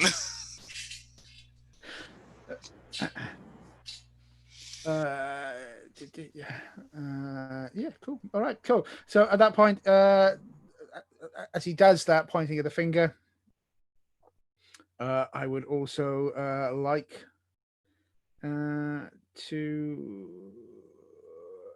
Well, I guess I'm trying to provoke him because he knows what I'm capable of. So I'm giving him a choice. So I will provoke, which I've got -2 on. It's off superior, isn't it? It is off superior. That's a fat roll. Let's see how we go.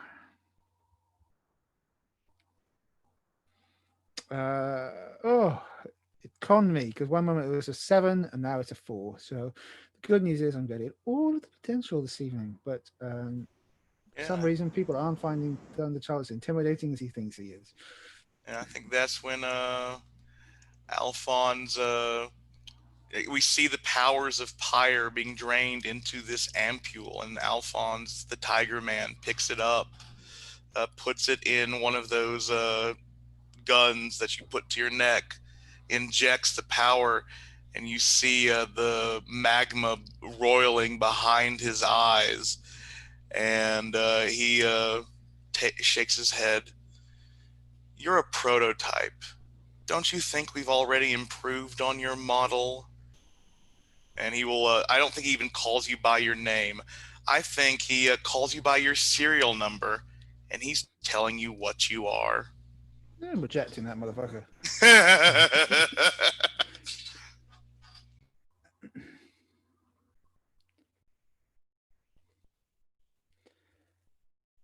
Oh, that's a 7. It says, "Don't you get it? Don't matter what you make. None of them, but none of them will have a jacket as sweet as me. Boom. I would like to blast him with I-beams, please. Are you going to take a +1 forward on him and cancel his influence then? Yeah. I think that seems exactly the right thing to do. That seems perfect. So strike him down. In fact, I'm not going to strike him down. Instead, what Thunderchild is going to do is reshape the environment by very clearly and scientifically blowing out all of the control panels that power this system and taking them offline.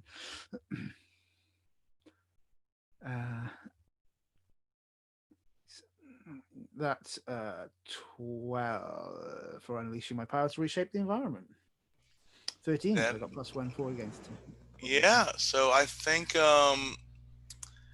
you do that, and you see the stasis pods shutting down, the people beginning to move inside of them. They've not opened up, but you have stopped them from being trapped. The only downside is none of them seem to have their powers anymore. Yeah. So, yo, Uncle Tony, I'd like to introduce my friend Atlas. He's great.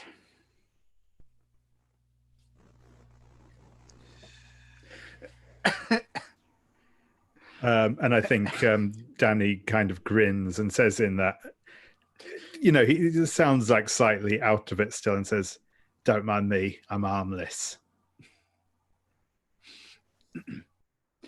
Once you kicked your asses, we're going to go and do stand-up on an open mic night.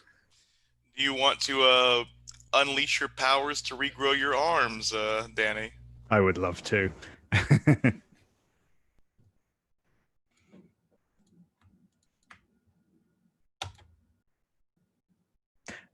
Oh no! Wait, these dice, I swear, that is a 7.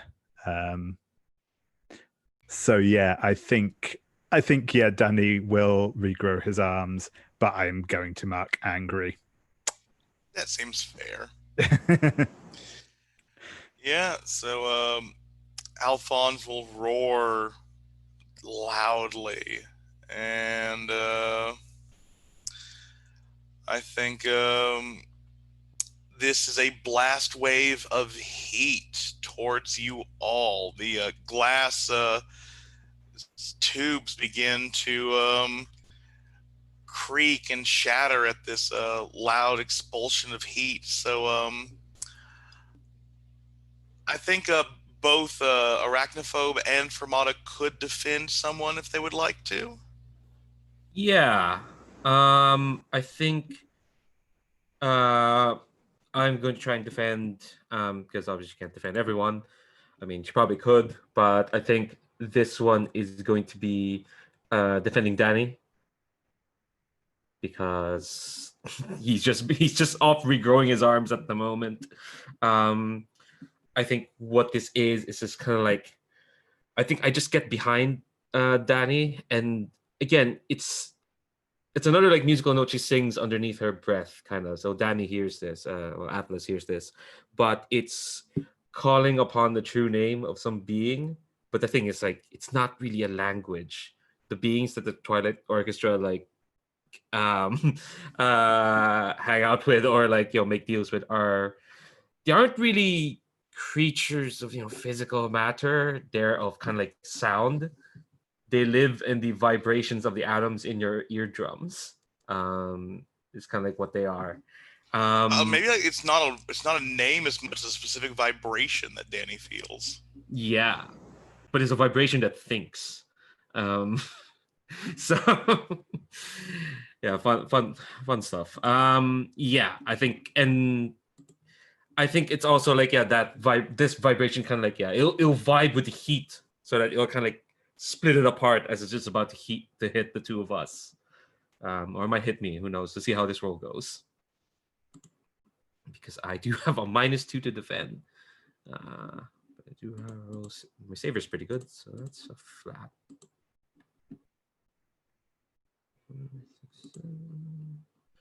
I do have Yeah, that's in 8.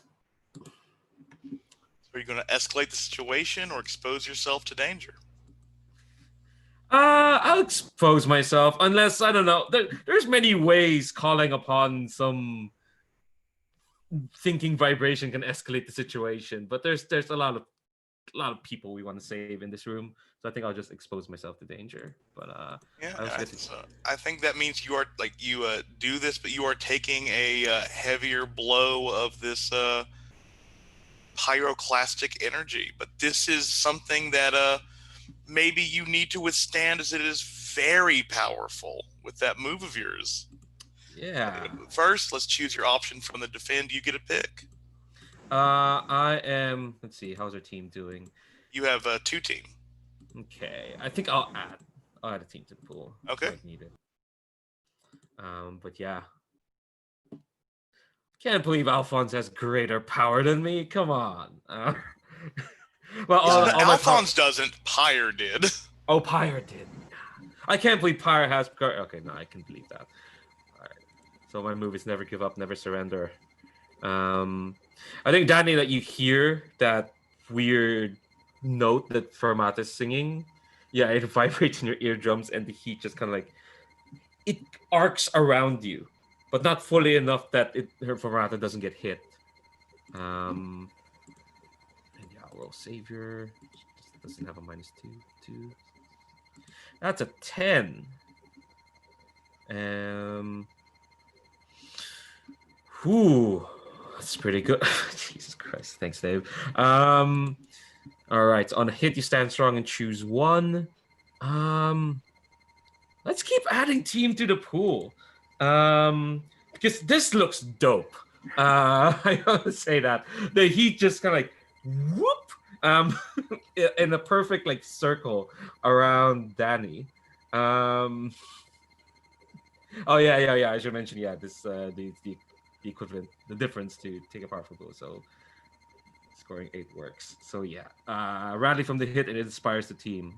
Because we have been used to seeing Fermata get chumpatized, for lack of a better term, in the past couple of sessions. So seeing her actually manage to actually do it and withstand that heat and not get wrapped up in robot coils or get hit by anything, it actually works.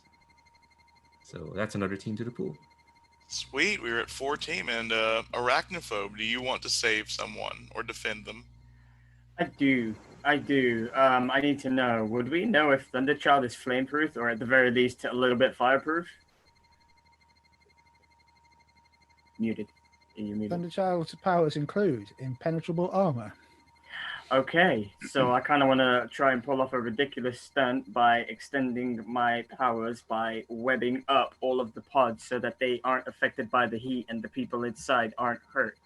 I'll even extend phobia, very spreading phobia thin and covering them up. And I'm actually going to expose my identity to Alfonso so that I can make that a well, if it's the defend, then yeah. Yeah, that's the 12. Yep. Let's see. You choose 1 option. Yes. Let's go ahead and keep adding team to the pool. All of us are doing real good work, gearing ourselves up, and yeah, it might be the feeling of heroics. This might be that feeling of satisfaction of actually helping somebody in the heat of the moment, no pun intended. But of course, it's a bit hot now. So you the pool is at a 5 team, but you didn't protect yourself. You need to take a powerful blow. All right, I have 1 condition. So... Didn't you mark oh no, you didn't mark another one for that because you exposed your identity. Yep. So that's a 7. Ooh. Let's see. All right then. Yeah. After he. So that's a 7. So I choose 1. I'm just gonna kind of drop to a knee, slowly get back up, still smoking, and just look to Thunderchild now might be the time to do the blasting. Provoke a teammate to foolhardy action. Roll that provoke. Yeah. That's mundane, right? Superior. Plus your influence. Ooh. So that would be, that's a 12 on the dice, so -1 because superior, but I have influence, so 12. Yeah. So if you blast him, Thunderchild, you add team to the pool. If you don't blast Tiger Man, you take a condition. Start blasting. You're muted. Take one sort of look at Uncle Alphonse and say, you know, Thunderchild sort of looks at the fire that's gone around the room. I'd have forgiven anything else, but you burnt my motherfucking jacket. And I will, at this point, I think, well, I'm going to... So we're like in a secret... But Thunderchild just sort of looks up and he's going to blast the ceiling and bring it down on top of him, I think, because like this guy is just going to reshape the environment. This guy needs to be dealt with and move on. I don't want to have a prolonged fight with him. I simply want to crumble him under the ceiling. Ooh. Okay.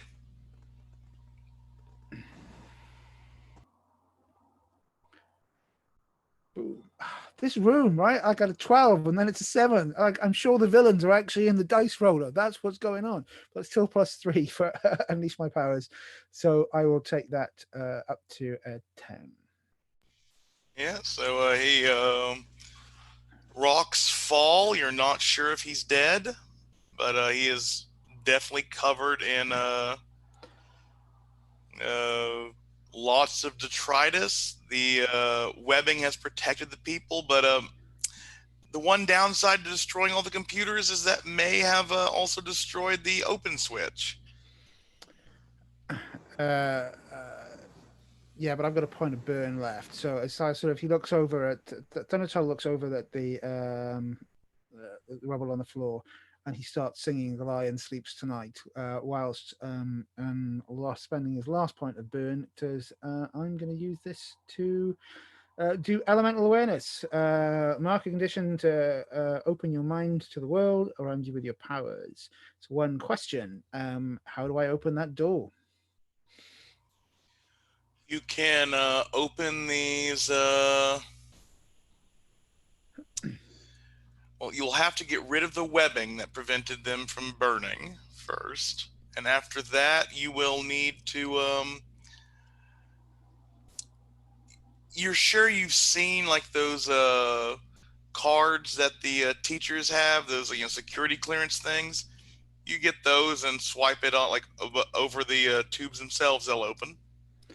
Cool. So just to be clear, are we trying to open the tubes, or are we trying to open the door to where Domina Carnifex is? The tubes. The tubes. Oh, yeah. Right. Okay. Cool. Yeah. No, this is the I don't think Domina I think you don't need to worry about Domina Carnifex coming in as that destruction to the ceiling and the alarms going off. You can. I think as that's when you hear the destruction coming from below in the offices, and the dead-end queens look at all the people left in here, and their job is to get the kids out. They will, I think, Venus flytrap begins raising their hands, and like the poison ivy style roots underground just break through and start grabbing the tubes and breaking up the roof that is so nicely pre-broken to begin lifting them out of the School of Hard Knocks. So that means we can go on to Domina Carnifex, right? Because I think as you guys leave the lab, there is this huge explosion of arc red energy. The School of Hard Knocks' power goes out, and it's left with that red crackling glow of agony engines. And I think smashing through a wall is your head mistress. And I guess I do need to point out now, you are at 4 conditions, but you have an unactivated moment of truth. Yeah, Is this Thunderchild's moment of truth? Not quite yet, because I've got it coming for you. When you mark a condition, you take +1 forward against the person you most blame for causing it. Motherfucking Domina Carnifex. So I'll just take my +4 forward on my unleash my powers at this present moment in time. As she comes crashing through the door, I look at her and I go, it's like, just sort of smile, and that pentagram is that boom, boom, boom anime moment as it all powers up, and Thunderchild. I was comparing this room with just 4 boxcars, then it turned into a 6. So I'll be taking my that will go up to 9 plus my +4 forward. Yeah, well, I was at a max, but anyway, that'll be 10 plus either way. So as she comes crackling through, Thunderchild will just sort of smile at her and say, "Trip switch," and fire this moment of like pushing himself to the floor as its energy comes flying out into her, which will start deactivating her armor. Yep, normally this would deal 1 condition, since this is tied to her weakness. Domina Carnifex will take an incredibly powerful blow. The Agony Scepter stops glowing red. It stops glowing. Like Mjolnir in the hands of the unworthy, it crashes to the ground with an echoing, thundering crash. The floor breaks and her hand is trying to lift it back up.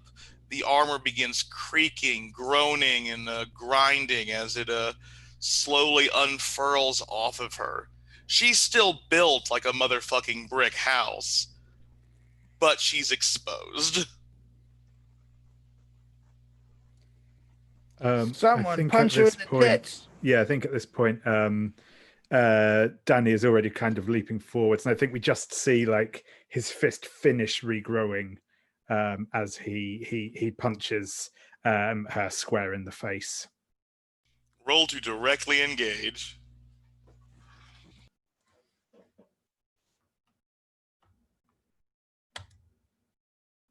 That's an 11. So I think I'm going to choose to resist or avoid their blows. And no, I'm not actually. I'm going to choose to create an opportunity for my allies and impress, surprise, or frighten the opposition. Yeah, so I think you slam your fist into her face, and there is like this just immediate warrior counterattack as her leg sweeps out and takes out your legs under you, and you both clamber to the floor.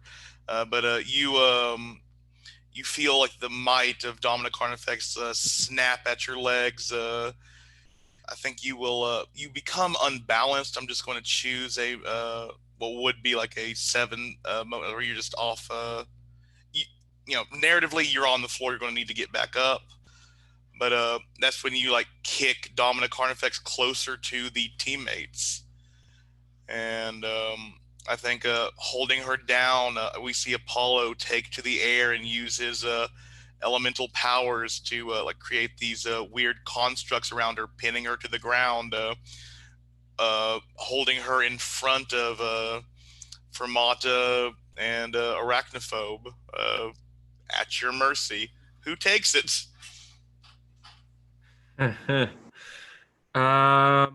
Who?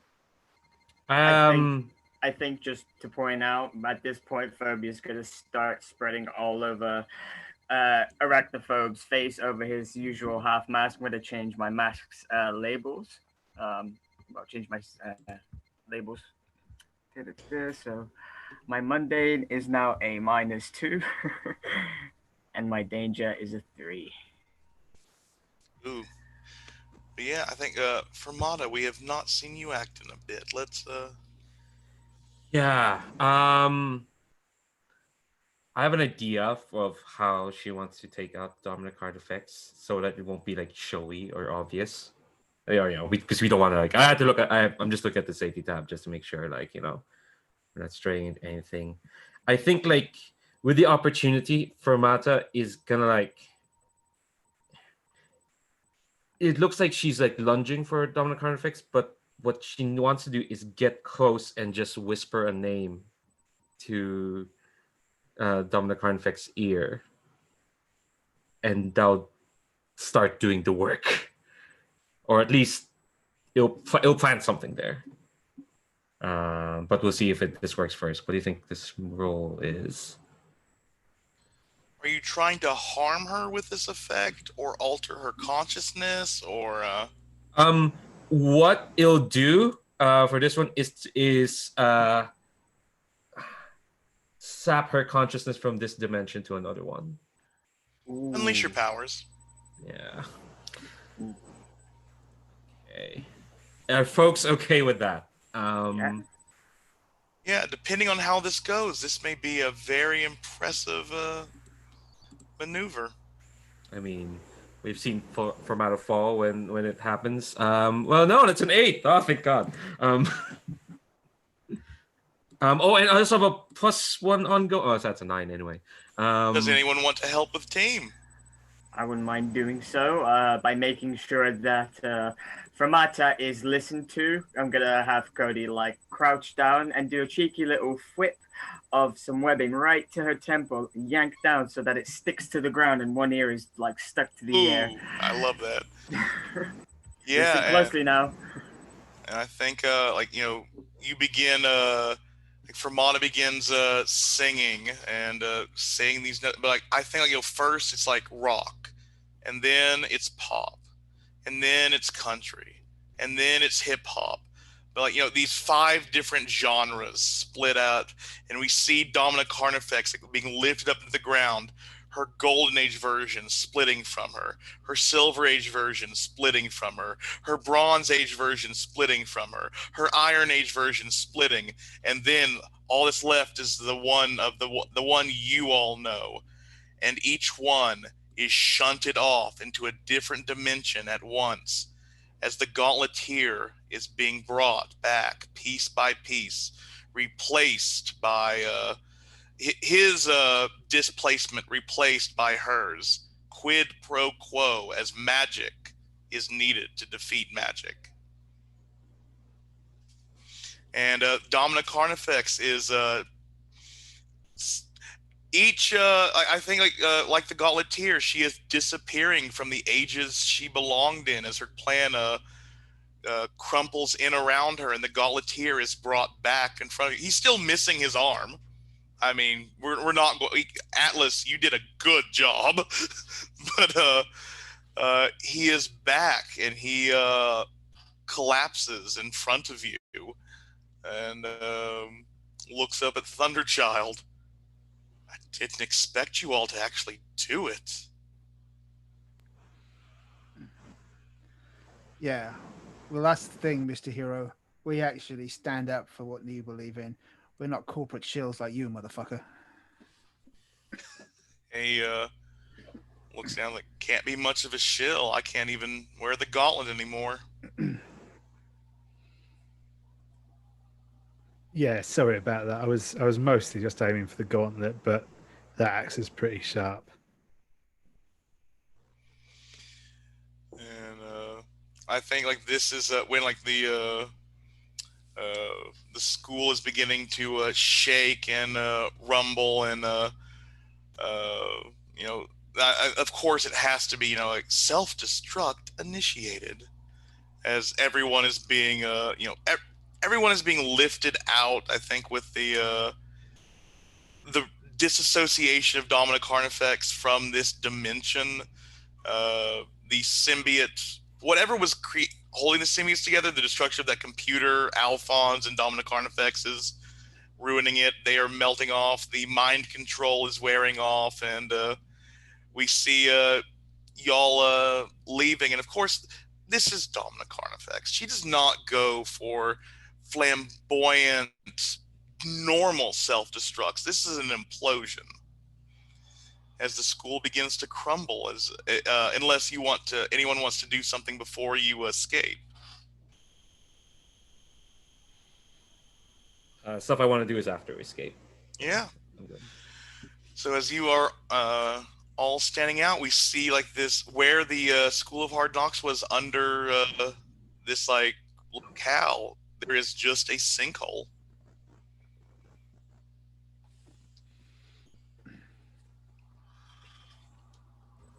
This is gonna make a kick-ass mural while I'm painting it. This right here.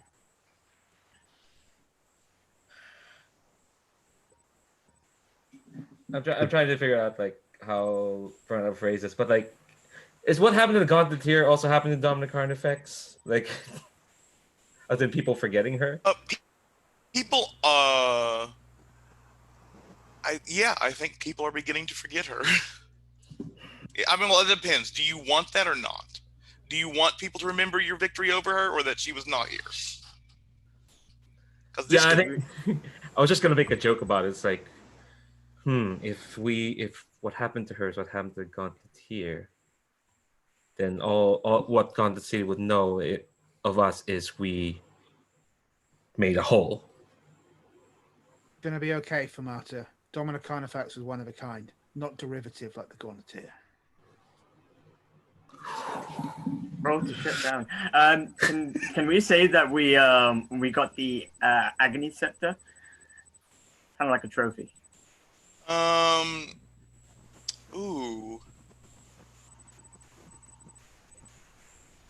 Yeah, I think you can. I think Fermata and I think Allegro picked up the agony scepter, and it is going to be.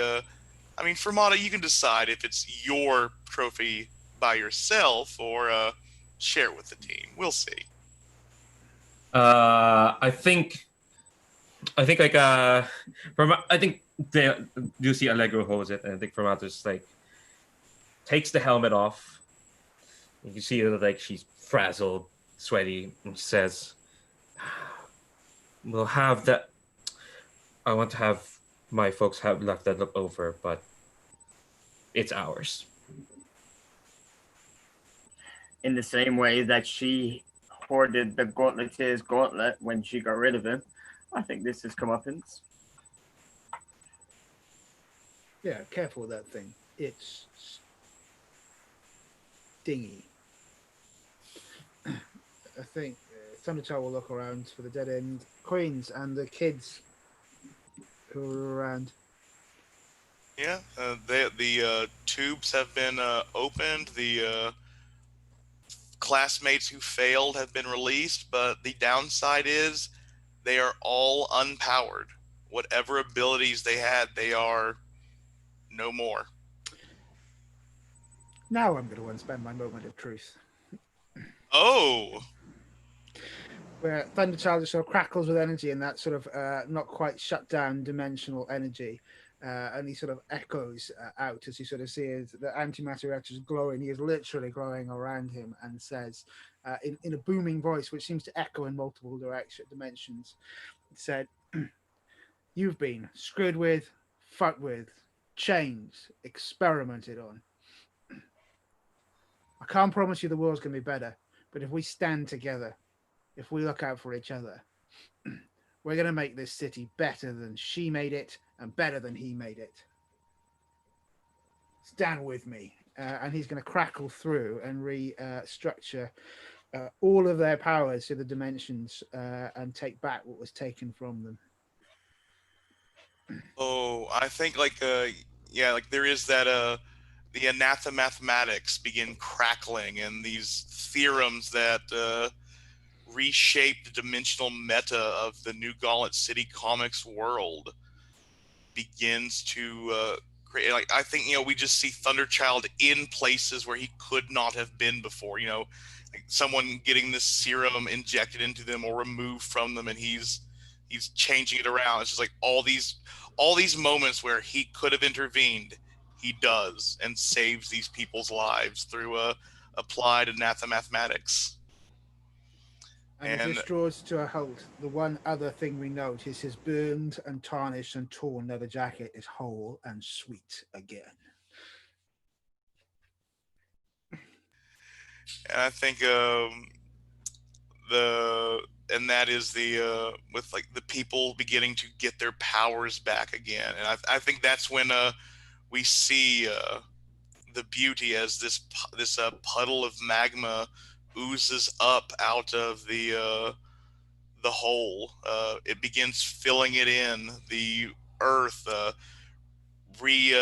applied with this beautiful sculpted obsidian statue of Thunderchild in his sweet jacket as Pyre comes back to life. And if that is okay with everyone, that might be the final scene of this issue before we go into Yeah, I think we just see like the days counter, and Thunderchild clicks over to 100 days, and he says, "Happy birthday." Yeah, and we will do the end of session stuff. So yeah, does anyone feel that they did not grow close to the team today? As it seems like the team did a lot of stuff together, but I may probably have gone for your own image. Own Yeah, you did a image, lot. Yeah. So, yeah, I'm going to choose own image, but yeah. Thunderchild, choose your own image and switch your labels around. For Motto, how about you? Oh, I can see man. your own image too. Yeah, well, not really, given what Cadenzas told her. You know, that's a bit of a blow to her image. I think it's closer. Yeah, I think definitely she saved Atlas. She shared pizza with Cody. And this was all like, yeah, to help out the team. But yeah, I'm in that weird state where like she's almost there, fully opening up about herself, but it's taking us 8 sessions to get there. Let's say grow closer to the team. I'll say that's with Cody, who did like it could be either Cody or Danny, honestly, because the two of them were like, yeah, we're gonna sign off on you doing this. I mean, you did give Danny a hand twice. Yes, yeah. I think yeah. On the percentage of things, it'll probably be Danny then. Although yeah, but Cody's the one who called her out. No, it'd be Danny. Sorry. Yeah, so you take influence over myself. And did you have influence over Fermata? I did not, no. Oh, good. So yeah. And so next, Cody, how do you feel? I'm a little bit torn because I try to help out everybody today. I bonded with everybody today, but at the same time, I got a kick out of this hero thing. Like, I did some heroic stuff. Felt pretty good. I'm not sure if I pulled off a ridiculous stunt with. Oh yeah, you definitely did. I forgot. So you get to mark off that drive and. Oh yeah. Mark and I mean, if you, I think you can. I mean, you saved. Oh yeah, you didn't save a teammate. No, I forgot. You didn't save Thunderchild's sweet jacket. Thunderchild did. Yeah. Yeah. He reversed everything. I'll go ahead. But yeah, he called out for Mata a couple of times, and again, bonding with everybody, from Thunderchild to from Mata. Didn't get to bond with much of Danny though. We'll go with team. I'm just not sure who to give it to, either Thunderchild or Fermata. We can do that after when like Stars and Wishes, I think. Yeah. Yeah. And Danny, how do you feel? Yeah, I think I'm going to go for growing closer to the team, and I think in this case it was. I think it was Fermata for that moment where yeah, you know, they had that sort of frank conversation about what to do with Domina Carnifex. I think that was a kind of a fairly real connection there. So I think, yeah. And also, sorry. Sorry, go ahead. No, I believe Fermata does have influence over me still, so you can shift my labels. Yeah, I think I will put your let's see. I'm being influenced by two things. One, Danny agreeing to Fermata's direction, and two, the whole regrowing arms thing is a lot. But that's less of a character thing. So I think I will up your superior, because Fermata thinks you're being smart by going along with it, but with her objective, and I will bring down your savior. Not bad. And don't forget to lock a label, Dave, because of your moment of truth. I like Freak. Yes. I think Thunderchild is now comfortable in their own skin. He might even change their name. Doesn't feel like a child no more. Okay, and thank you everyone who's watched. I'm going to stop the stream now, and we will debrief. See you for the final issue next week.